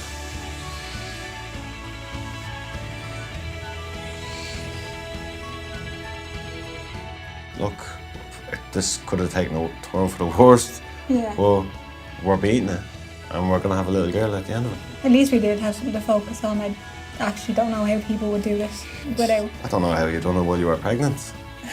So you keep saying to her, like, champion. If it wasn't for you, like, I wouldn't have survived it without you. Yeah. Well, sure, look, this is what we have to do. I'll always be there. That's what I married you for, sickness and health. So I kept saying But to it you, you wasn't kept meant to saying... actually happen. Hey, yeah. Lauren will have follow-up tests to assess her recovery and to determine if she is cancer-free. Now that Penny's here, I don't know, it just makes you feel a lot less stressed. But if I need more treatment, that has to be done. So we'll just get on with it, really. We're at the end of it. Yeah. Been through enough. Yeah, we're due a bit of good luck. Exactly. So we have our lucky Penny now. Yeah. And she'll bring you luck.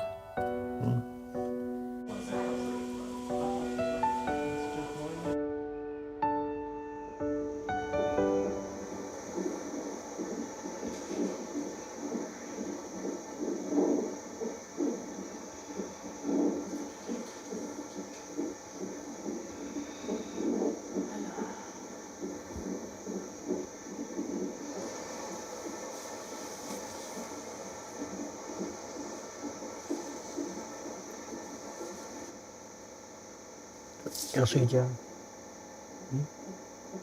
一个人睡觉了没？一个人睡着了没？ Are you ready to have a baby?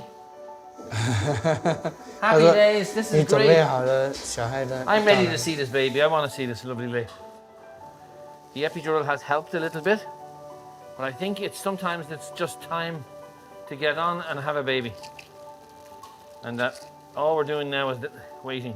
Our body was very, very, very much in tune with what it had to do, and did it very well. Come on, big breath. Hold and push. Push down and down this way, down into your bottom. Yes, that's good. That's a good one. And let it out. 痛的我感觉我从来没有经历过这么疼痛的感受。偷偷看到啊。 Baby's here. Yeah. 然后我感觉真的要崩溃了，太难了。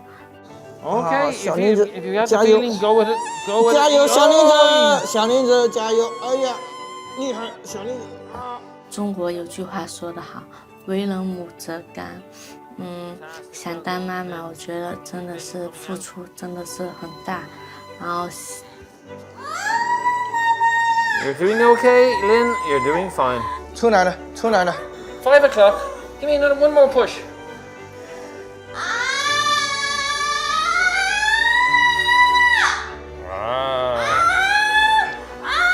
Hello. Oh. Hello. 生了，生了。 Hello. 5:01 in the morning. One beautiful baby. One beautiful, beautiful baby. Well done. Look what you did. 小林 You 子 did，fantastic. 看到他的那一刹那，我感觉我运气所有的不是都是 Happy baby. Happy mama. Now let's dry. That was so quick. Very good. You could be booked for speeding. You went so fast. 你好丑啊！你会感觉，哇，你有很多期待，你想要给他好的生活，你想要对他给他很多的爱，多陪伴他。怎么有鼻涕吗？有没有？没有，不要擦，不要擦，太热，不要擦。These babies who will be around long after I'm gone. and filling up the Irish football teams and rugby teams and running the country and the leaders of tomorrow. When I'm on my pension, they'll be paying into that into the fund. Your next baby will be 4 kg. My girl said no more baby. Okay. 再多一个男孩，那你不想要吗？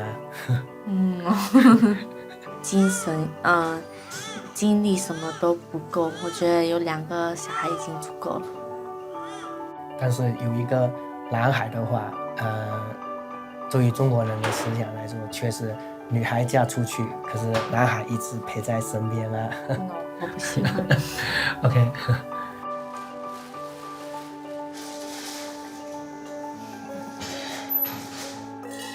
完成了，不生了，好不好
？Welcome to the Rotunda, the longest running maternity hospital in the world and the busiest in Europe. We're here!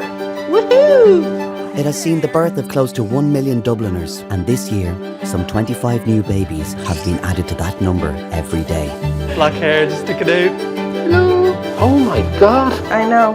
Since this series started filming in 2017, some 35,000 new Irish citizens have been born here.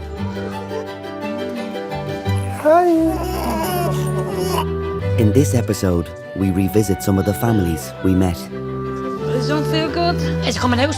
You don't want the baby to come out and fall on the ground. Happy birthday! To find out what happened next.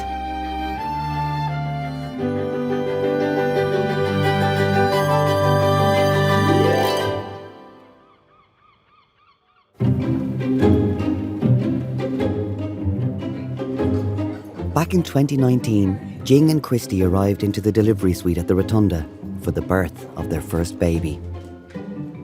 We met online, actually. We actually met on a dating site, yeah. Yeah, it's online. It's like Asian, 15 years ago. 15 years ago, yeah. And then we just went to the cinema then. And Yeah, it was nature, yeah. Yeah, it just nature, clicked straight away kind of thing, yeah. Yeah. How was the pregnancy then? Did you find it hard? Or? We didn't know. She was 12 weeks gone, we didn't even know.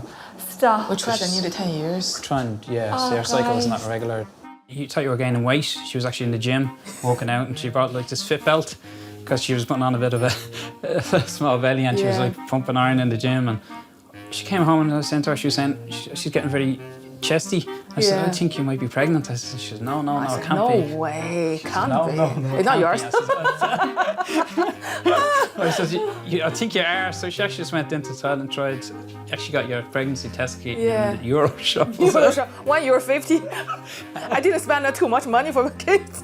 So she tried like 3 of them and they were all positive.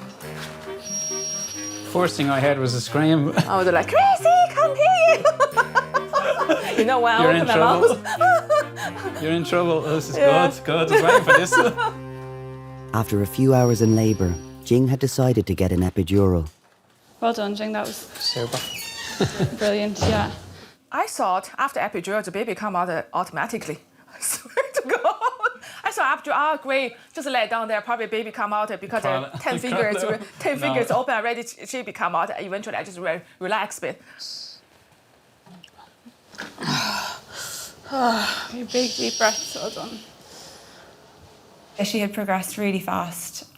We would expect people to go a bit more slowly, especially on their first baby, but Jing bombed it from when she came in. Keep going, keep going, keep going, keep going. Big breath in and big push down again, Jing. That's it. Oh, brilliant. Well done. Super. Keep going, Jing. Well done. Jenny told me we'll be taking average 1 hour and 1.5. I was like, oh my God. I said, no way. I said, no way. I do my best. I will do my best. Well done. You're doing great. You're doing great. Great. And one more push if you have it. Go. Big strong push. That's it. That's it. Keep going. Keep going. I was actually looking at her head and her face was going really purple and I was going, oh my God, strong woman there. And you just see the willness in it, just to, you know, the fight you could see in it. Yeah, I don't want the baby suffer, you know. Fair play, you're doing great, jeez. Yeah. Jing, big breath in and a big push down. Well done. That's it. That's She's it. nearly out now, baby. And She's breathe. out. Oh, and breathe. Wow. Hello, lovely. Wow. Now, Baba. At 14:24. Let's give you a roll. Hello. Oh my God. It's okay, it's okay, it's okay. What am I doing today? It's okay, She's it's perfect. okay. Hello, She's just... Oh my God.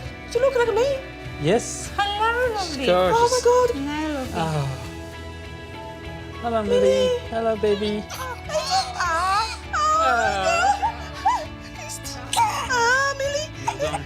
Talk to Mom. Millie. You best girl. Mommy love you, baby. Oh my God. Thanks. Little Bobby. It's okay, Millie. It's okay. Daddy and Mommy. Millie. We were wondering what the mix would be like, obviously, you know.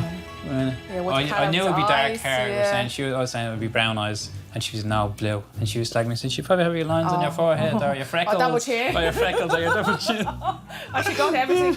Poorly doesn't get everything. She got a mix of both. Oh my God. It's like daddy's hat. Big hands. Oh my goodness. Mammy's little nose, cute little nose. Oh my God, my nose, Jesus. Why? Bottom nose, neck, no nose. Stop. She now look like daddy at all. I don't know. It's like mission complete, isn't it? Yeah. Mission Impossible. Missing Tom Cruise. Yeah, I'm not Tom Cruise. Daddy's so good. And now I have to learn how to be a parent, you know, for me. I don't even know how to change a nappy. I swear to God.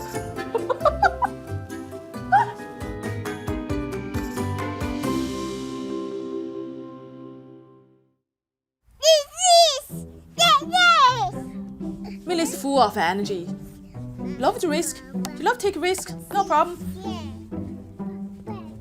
Constant go, go, go. Bubbly and yeah. She's just go, go, go. She doesn't like to have a rest or just relax, chilling. No, she like to do her things. Very cheerful girl she is. Yeah, compare Mama. I'm off smoothie anyway, so so a different personality. And she take her personality from that. Honest with you, definitely she is a little average girl. She's a little average Colin. She'd be daddy's girl, yeah. Daddy's princess. You'd be more strict. I'm more strict. Yeah, more strict. But like Mom says, you bowl all day. Behave yourself. Yeah, I should have to. Otherwise, I'll be like this in the bomb, on the bomb.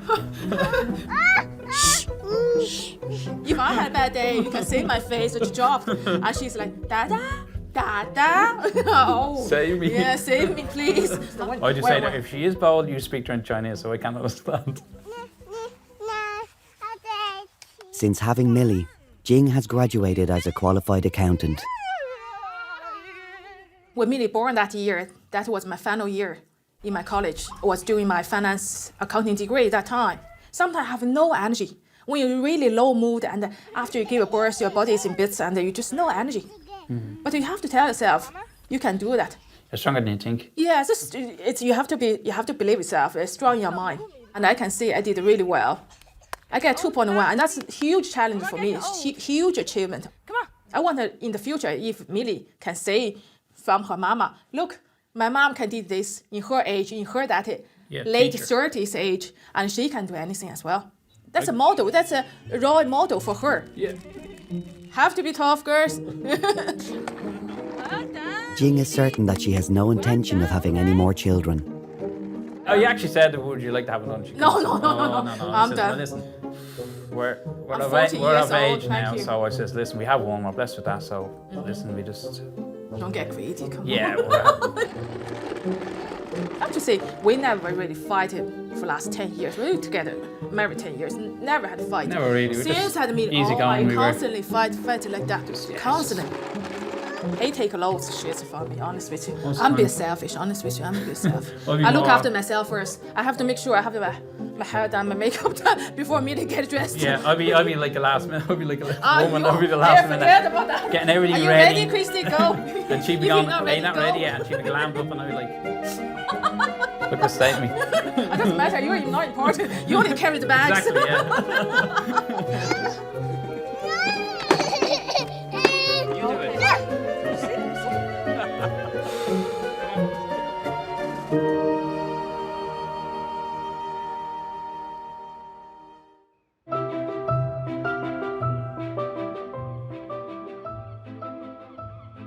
2 years ago, we met Stacey Jean and her husband Alan in the Rotunda. When they first met, they had their eyes on a different prize. We met back in 2010 at the Ladies' Day of the Tramore races. So we don't count the day at the races as our first date because it was only kind of towards the end of the night that we realised that there was a bit of a spark there. Yeah. We had our first kiss that night. Yeah, you were Yeah. trying to set me up with your best friend. I was trying to set you up, but it doesn't really set a romantic tone when you're trying to hook you up with somebody else. He was very confident. Some would say overly confident. Very confident and funny. He was very, very funny, to be fair. Very early on, I think, we discussed a family and said we realised we wanted the same thing, we had the same morals and that, and we wanted children, both of us kind of did. Like, we just expected that we'd get pregnant pretty quick and like everybody else that we'd get married and maybe go on honeymoon and, you know, conceive there, have a baby and, you know, 9 months later. You all right? Yeah. You sure? Yeah. The couple soon became aware that Stacey Jean's previous medical issues were affecting her ability to conceive. Growing up in that, I always had stomach pain and that, and then my appendix burst and destroyed one of my fallopian tubes as well when that happened. So we knew there was going to be some issues, we just didn't realise there was as many issues. Over the next 5 years, Stacey Jean had multiple pelvic surgeries, followed by 3 IVF treatments to try to conceive. It's a cool world out there, you know, if you can't have kids. We were at a wedding and I remember that Stacey's sister-in-law was asking just routinely about how everything was going and with the IVF and everything. And it took me a while before I realised that I kind of twigged with me that she might be pregnant. I thought she was kind of testing the waters just about how she'd break the news. Like, they were very apprehensive about telling us. And they told us and we were delighted and we were so happy for them. We really were, and we hugged and we kissed and everything. And later on that evening, I remember, and I'll never forget it, we went out for a dance on the dance floor. And suddenly we just looked at each other and we were both crying. And we kind of, everybody else was happy, and it was real kind of like a surreal moment where it was just the two of us. And we could have been on the dance floor on our own at the time. And I remember we said to each other, look, we'll give each other the rest of the dance. We'll cry and we'll hug and nobody will notice. And then when the song is over, we'll clean ourselves up and we'll go back and everything will be fine. And we did. And we were delighted. Like, we were delighted for them, but we were sad as well. You all right? So, but yeah, you okay? At last, after almost 5 years of trying to have a baby, their third IVF treatment was successful. 3 o'clock in the morning, I was woken up to a positive pregnancy test. You're meant to do it after 2 weeks. Stacey never waits the 2 weeks. Very hard. We were delighted, and I've never seen a happier pregnant woman in my life. Stacey was just so happy. Yeah. But I still don't think I'm letting myself believe it until I have the baby there and everything is okay. You might feel a bit of a stretch. Yeah. Okay. You're okay. You're not too bad.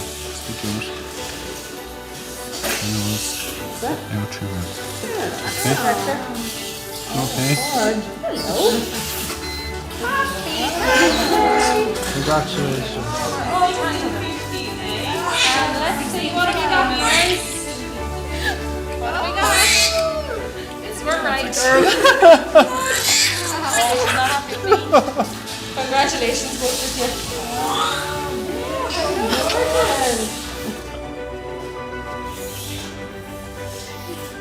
It was worth it all, isn't it?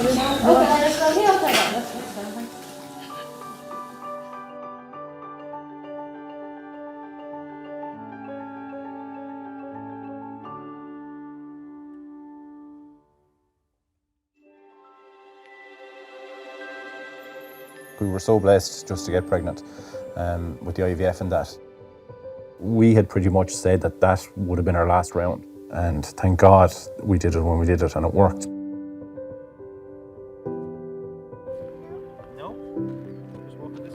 Their little girl Alana Jean is now 2 years old. Soon after she was born, Alana Jean became very unsettled. When she was born, she cried and she didn't stop crying. I knew from day one that she wasn't right in herself. After a few weeks, she was losing weight and wasn't able to eat properly, and her body was getting smaller and her head was getting bigger.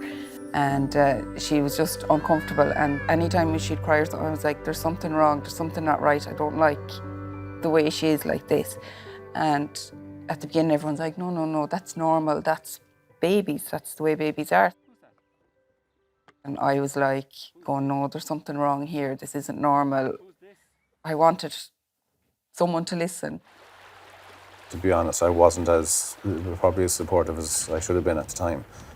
I was of the opinion that babies cry, and that this is what it is now. I remember back 20 years ago, my sister had issues, and my sister had issues and colic and that, and I was kind of just putting it down to that kind of stuff. No? What do you want to do?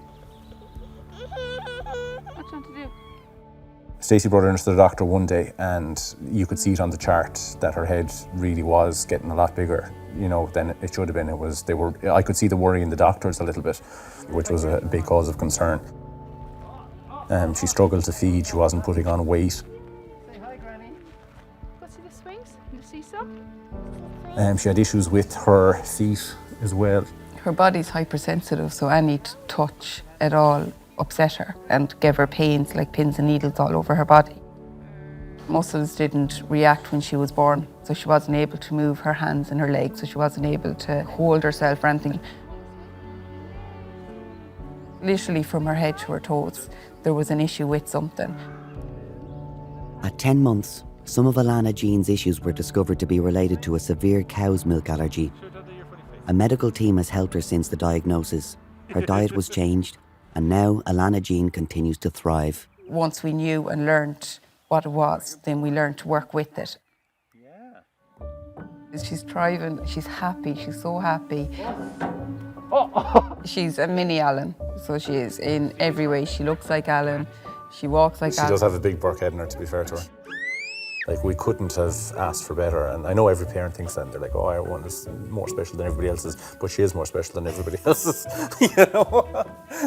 Like, oh, I don't want her to be, don't grow up full of herself, but she definitely will be, because I tell her every day that she's amazing. It's not just that she looks like me, but she is a gorgeous little thing. Everything has been fulfilled. I've had everything I wanted, my dreams, and more have come true.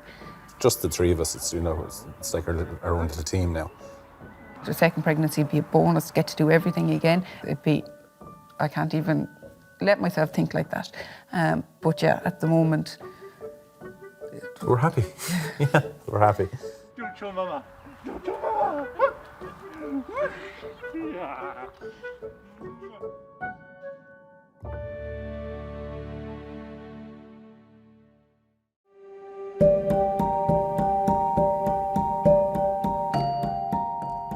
You had a cesarean section before? Yes. Okay. In 2019, Sinman came into the hospital experiencing a lot of pain at just 35 weeks pregnant. The doctors were concerned about the baby, so decided on an emergency delivery by C-section. I told them about a stitch I had this morning after breakfast, just as a precaution. They're afraid that the uterus might be kind of weakening.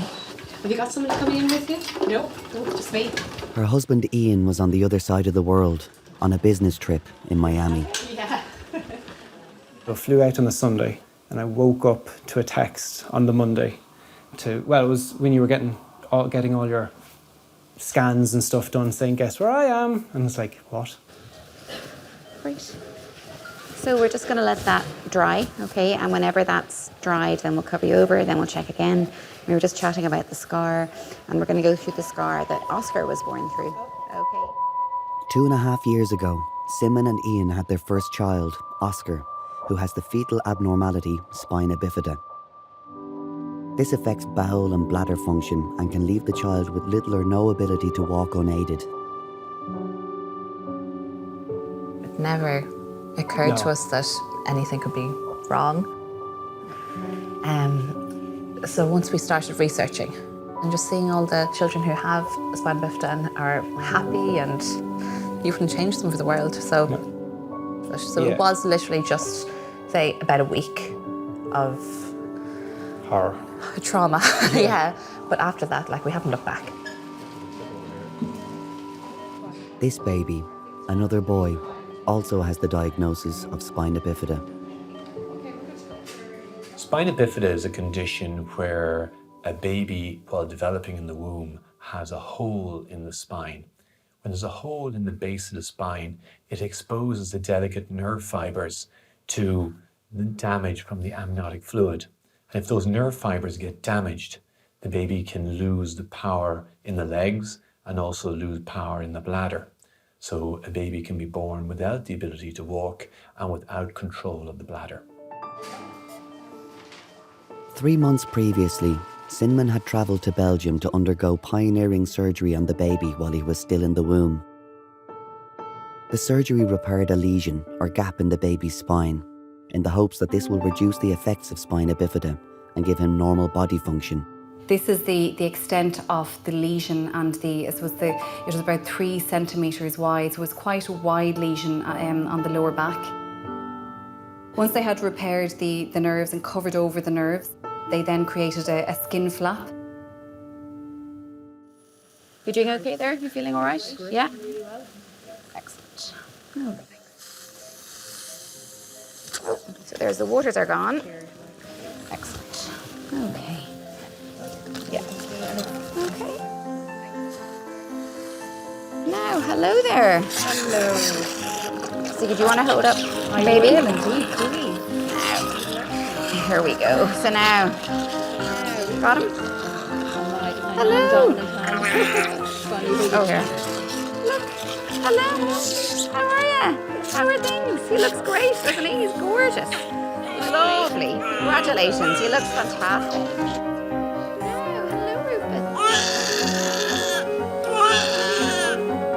The baby will be examined in the neonatal intensive care unit, but before that, Sinman gets to hold her little boy, named Rufus, for the first time. We really wanted to get off to as good a start as possible. So skin to skin was really important to me, so I got that. Hello.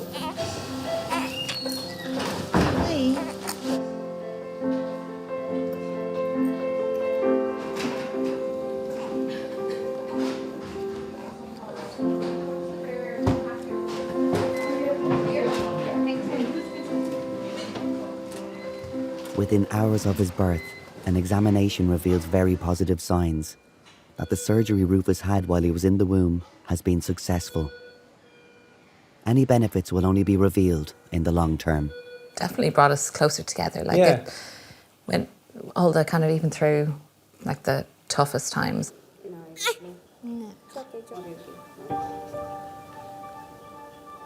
We know each other fairly inside out now, so that when you do have those bad times or those lumpy times, you know, we're able to, you know, see beyond it. See beyond it.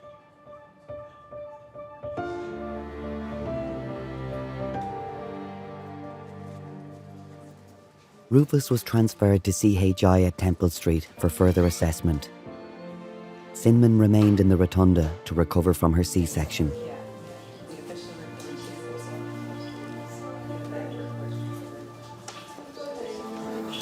See Daddy tomorrow?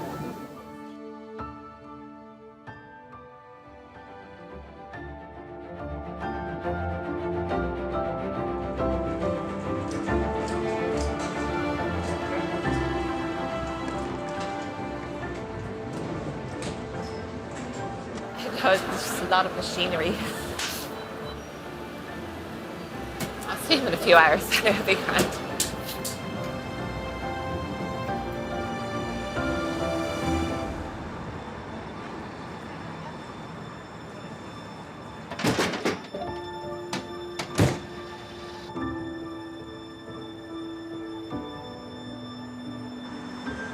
Rufus spent 5 days in CHI at Temple Street, and then Cinnamon, Ian, and older brother Oscar got to welcome him home.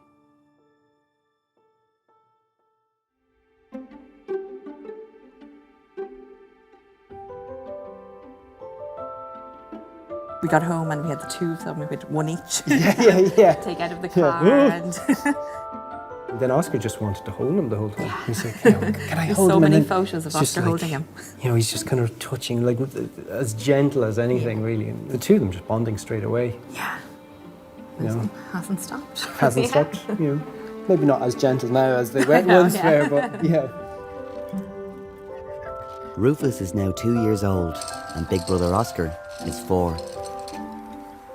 Rufus wouldn't be the child he is now without having had the surgery. Do you know, it is that kind of moment in your life that you kind of think back on that's just changed everything. Like, He does have mobility in his legs. He's, you know, he's got feeling all the way down to his toes. But he is crawling. He's and climbing. moving around just at a kind of slower rate than, say, a typically growing child. He's the one that will be up on the couch on the windowsill before you even know it. Yeah. He will be inside every cupboard, have everything taken out. He has been a terrible influence on Oscar. He's dying to get a go in the wheelchair. So anytime he gets the opportunity, he's trying to climb up into it. And it's kind of teaching him that, no, you have your wheels. And Oscar has his wheels. But ever since he got his motorbike, it's just, you know, he's got his own wheels and he can fly around like Oscar can. Yeah. Both boys have certain kind of routines that we use for the toilet, that when we're out and about, we will need accessible bathrooms. Kind of the overarching kind of hope that we have for them is that the world that they live in is more inclusive. When you go to places like playgrounds where, you know, you're looking at the planning and you're thinking, what were they thinking? Yeah. Do you know, the ground surface is completely inaccessible to wheelchairs or buggies even, you know. It was heartbreaking seeing them go somewhere and then think there's nothing they can play with.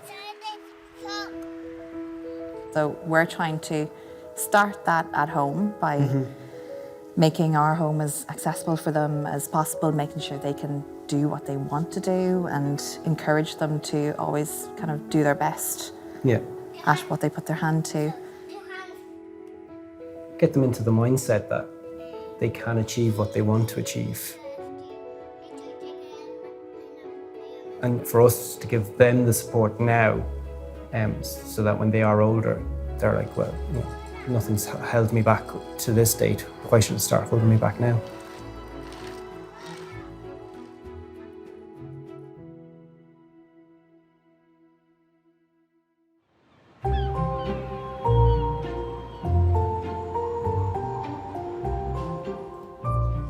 In 2019, parents of 2, Kira and Mickey, were referred to the Rotunda for a fetal assessment scan.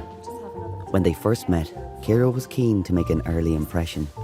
I texted him. Yeah, you did, that's right. What time? 6. On a what? On a Saturday night. On a Sunday morning. Did you get any rest last night? No. It's just the discomfort. We went for an early scan. I need to take a closer look, she said, because she said it seems there's 2. And I said, sorry, what? Yeah. And I started laughing. Ciara didn't. So, Lucy? Yeah. And this is Evie here. I think that's the best we can do of the two of them. The two of them together. Evie's bum on Lucy's head. I was thinking, God, 3 kids under 2. Like, how will I cope? That's what I was thinking. And then I went for my 16-week checkup, and they scanned me. That's when we got the news. At their local hospital, during a routine scan, they were told some devastating news. She basically sort of said, your little baby's not, he's going to die, was the term, was the words we used. Your little baby's going to die, and that's the words that stuck in my head. All of this dark area here is the amniotic fluid belonging to Evie, so this is quite increased. We wouldn't normally see this degree of amniotic fluid. So we can say, compared to Lucy, that she is lacking the skull bone. I was given the diagnosis that I was carrying the baby with anencephaly. Anencephaly is a failure of formation of the fetal skull bones, and this leaves the brain tissue exposed. And so essentially what it means is that ultimately the baby has minimal or no residual brain tissue left. Now obviously this is a very serious abnormality, and unfortunately one that means that a baby cannot survive for any significant length of time after delivery. It sounds selfish now, but I couldn't think. I could only focus on the news I was given, like, you know. And everyone would say to me, like, you know, you're going to have to, you know, stay healthy, and, you know, you still have a healthy baby in there, but it took over, you know. I just felt sick every time I thought of it. It was just filled with worry then. There was no excitement, there was no looking forward to it, and it was, like, my whole head was, like, you just had to, always through it, you just had to get through it.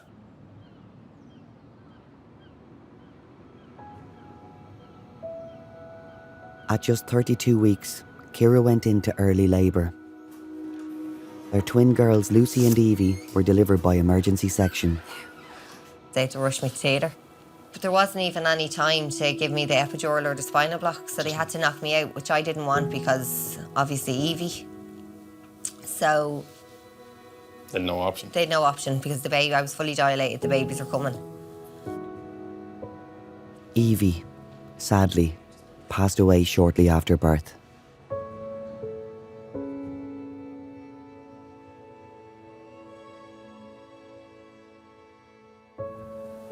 It was an hour and 6 minutes. She was alive. But she waited till I came round.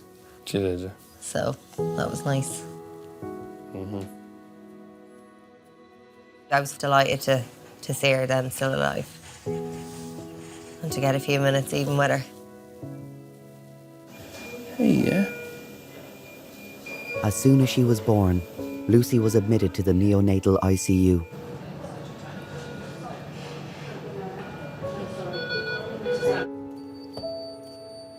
The Rotunda Foundation arranged for Evie and Lucy's hand and footprints to be taken and preserved. I'm sorry, chicken. I know. I'm so sorry. That's it, sweetheart. That's it. All done. It's all about making memories. I mean, they started off together so that every memory that you make, as much as we can, we include Evie and Lucy. So, like the clay prints, Mum and Dad would have them together. Now, I might do your toes first. Now, chicken. Good girl. Ah, that's perfect. They brought Evie out to me, and I was there on my own, and I spent the time talking to her and telling her about, telling her about who I was, who her mum was, and her brother, her sisters, and I said about granny, and, grandparents and cousins, and I told her about the dogs. But I wanted her to know all the things. Even though she was only there for an hour, she was somebody, and this is what she would have been. All done. So that's the two of them, so Lucy and Evie. There's not that much difference in the hands. No. I thought Lucy's was going to be a lot longer. Okay. We knew they were not going to get much opportunity to share anything, so we hadn't thought about middle names for them. So we called it was Lucy May Brennan and then Evie May.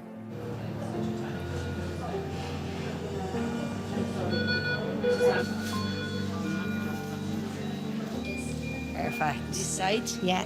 That's okay like this? Yeah, perfect. Hello, little woman. Hello, little woman. No. Lucy Goosey. You saying hi? I'm exhausted. Yes. She's worth it. I see you. I do. I do. Yes. Yeah. Say hi.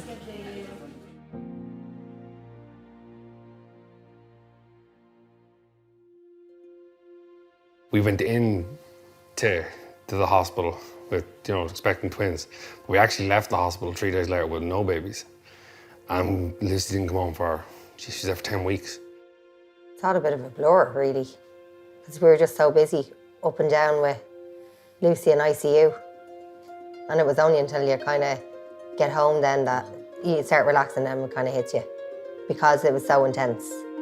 Hi, Lucy. It was great excitement. Hallie and Annalie coming in to see her in the Moses basket in the sitting room for the first time, yeah. I think she was always such a little toughie. She was so tough from the word go, like. Even though she was so small, she was so fierce, like. Yeah. Yeah. You thinking? Come on. In her first year, Lucy developed some issues with her breathing, which is common in infants born prematurely. The wheels on the bus go round and look at her rather jack face. The mammies on the bus go shh, shh, shh, shh. Up until this point now, Lucy's been a bit of a lone wolf. Lucy does what she wants when she wants and does not entertain anybody else. And don't get me wrong, she can be affectionate out there when she wants to be, but 9 times out of 10, Lucy just does what she wants, where she wants to go. She just does her own thing. She's gas. She just leave her alone and she's happy as Larry then. Bit of food, a bit of drink, and just let her do her own thing. Bit like her dad. So, this is Lucy's hands and feet. I actually forgot how small they were myself. It's just something we'll always have. It's just one memory we kind of made together with them. And these are Evie's. It's something you don't get a second opportunity at. Do you know what I mean? You look at them now, like they're absolutely tiny, and obviously Evie's no longer here. So, you don't get opportunities to do anything like that now. And then to be able for the hospital, that charity, to provide them was absolutely brilliant, because it's not something you really push at the time or want to make an issue of, but at the same time now you look back at it and you look at them and you're like, Jesus, still have them. On our birthday, we were a bit indecisive, weren't we, of whether you didn't want to celebrate. You didn't want to celebrate Evie's birthday on the girls' birthdays. No, I wanted to do 27th of April was Lucy's and Evie's birthday, but I wanted to celebrate Evie's day as May Day, like the first day of May, purely because that was the day we really said goodbye to her. But also, I wanted Lucy to have her birthday as well. You know what I mean? Yeah, but it goes without saying, like, whether you're going to celebrate it or not, you're always going to think about it. Like, yes, that's the day they were brought into the world, but that's the day we did say goodbye to Evie.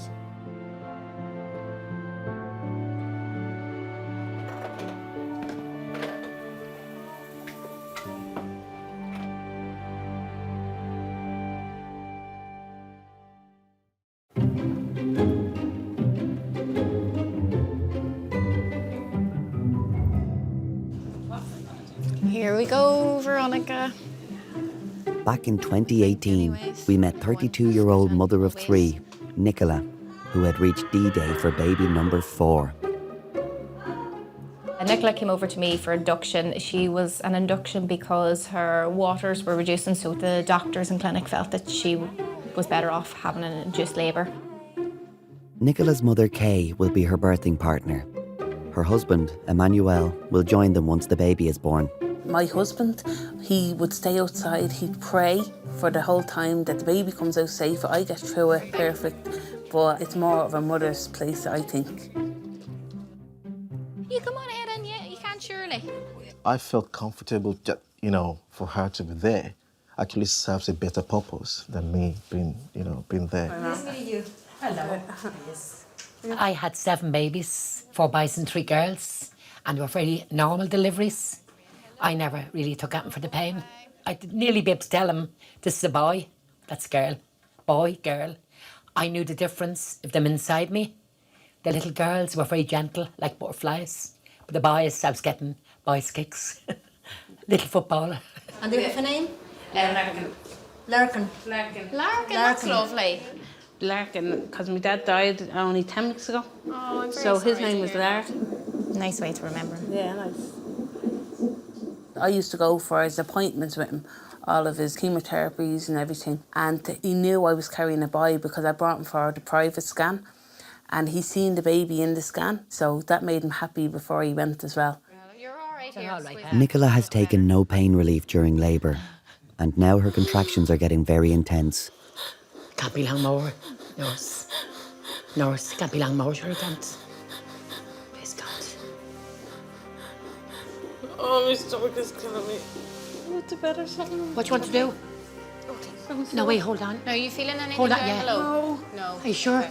Nice deep breaths, No. nice deep breaths. Well done. I think she's feeling a bit of pressure yonder. Are you feeling pressure?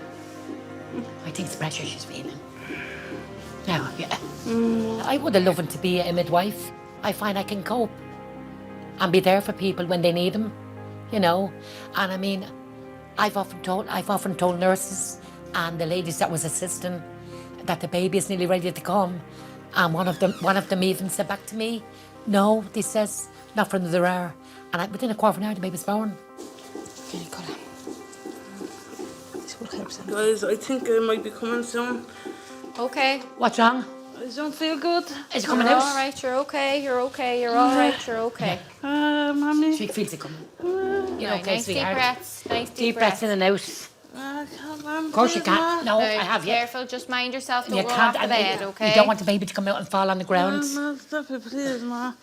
Ma, please. I'm here with Nicola, you. come on, we get you up into the bed, come on. Ah, lift you your have to legs move up. up. That's ridiculous. Look. Come on, lift your legs Come on, into lift the your bed. legs. Come on, your bum up, push up. I can't, guys. Nicola, you Wait don't want. for a minute. Do you want the baby to fall on the floor? I won't fall on the floor. She'll get him. She won't catch him. She can't. She only smell that girl. Deep breath. No, it's okay. Deep breath in and out. It's okay. It happened very quickly. The last point I examined her, she was 8 to 9 and the head did still have a bit to come, and we were kind of getting the bed ready for an instrumental if needs be, and all of a sudden it was visible. Claw, you have, get him out. Come on, yeah. You're all right. You're all right. Come on, that's it. Come on, you're all right. Yeah. Come on, yeah, he nearly has it. Stop. Nicola.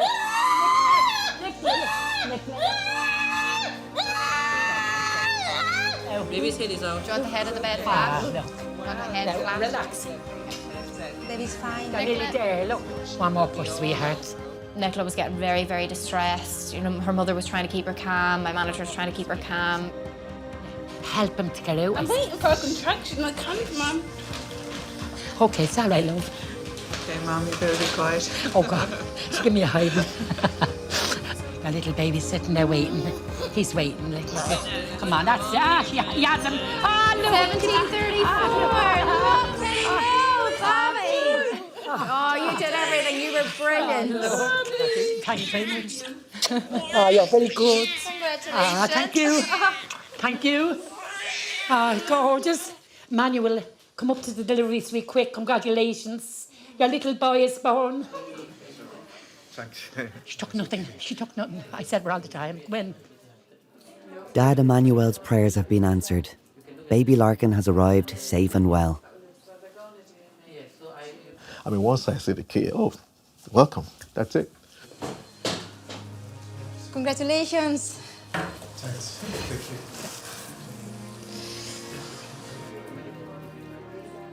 At times I do hide my emotions, but deep inside, it's just something that was so strong. It was a stray. You can't describe it, actually. That's just the way it is. Oh my God, it's beautiful. Despite the trauma of the labour, Nicola is already thinking of extending their family. Now that I have 4, I say maybe 5. Okay. Everybody give a big smile.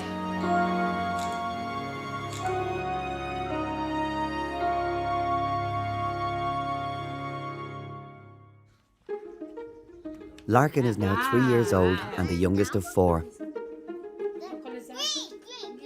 It was amazing to bring back Larkin to the house because I left as a family 3 children, and when I brought in the 4th, it was like it was never not there.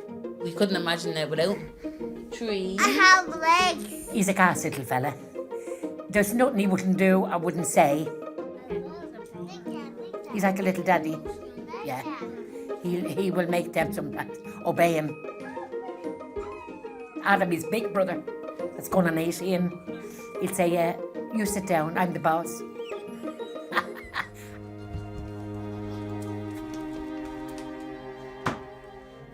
Thank you. A year ago, Larkin suddenly became very ill. Larkin was complaining with his belly, and I was thinking, first of all, maybe it's just a little viral infection or whatever. So 12 o'clock midnight, I remember I rang a cab and I said to Our Lady's Hospital, and straight away when they checked him in Our Lady's Hospital, they checked his heartbeat and his heartbeat was 228. And they said, you know what, there's something seriously wrong with this baby, like, you know. They came with the resuscitation stuff and all. And I said, can I ask who was that for? Like, and he said, that's in case we need it for Larkin. And I said, no, please, no. I was crying my eyes out because I knew something bad was happening. It's always a tough thing looking at your child on the table with people surrounding him. Helpless, you know. He couldn't help himself. He was in pain. His breathing wasn't going down. I made a pact with God that day. You know, I said, just take me. I'll trade my life for him so he can live. At least when I go, they still have their life with their mom. That day, I wouldn't say I became a dad that day, but I was willing to sacrifice myself for him. When they done an ultrasound, doctor came in and goes, yes, appendicitis. And he said, Mammy, see all them bubbles? That's all poison. So we need to get this boy quickly to the surgery. Larkin underwent emergency surgery to have his appendix removed. He was in intensive care for 6 days. There was one night he was sleeping, so I was looking straight into his face and I started crying, but not as in, crying loud, but just weeping. And at that moment, he opened his eyes and he looked at me. Don't cry, Daddy. So he became the adult at the time, and me as the adult became the child. Daddy was happening. So we had a reversal of roles at that time. Thank God and his blessed mother brought him through that because it was touch and go.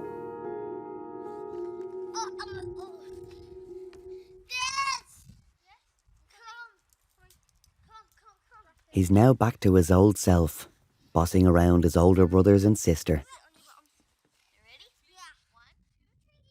I can see them staying in school and doing their college. Sammy. So we just say, we're going to support you in whatever you want to do.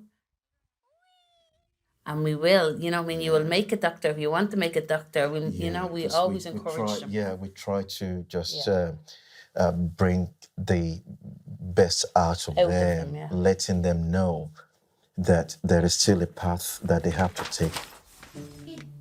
Larkin may be the centre of attention, but it's his grandmother Kay who has been in the spotlight since appearing on the series. Dozens of people, would say it to me. I seen it on the television. Fair play, you did very well. Not so much about my daughter, and not the grandson. You, he says, you stole the show. Are we going to invite onto the radio? I said, I just felt like delivering that baby myself. Because, you know, the doctor was thinking, and I was looking at him then, I just felt like guiding him out. I did. That's why I wanted to do it. But anyway, I might get a chance again to do it. I went another one. Nicola might just give Kay her wish. She hasn't ruled out another pregnancy. I think I probably will give it another go. What? Yes. Oh. Give it another go for Sister for Jessica.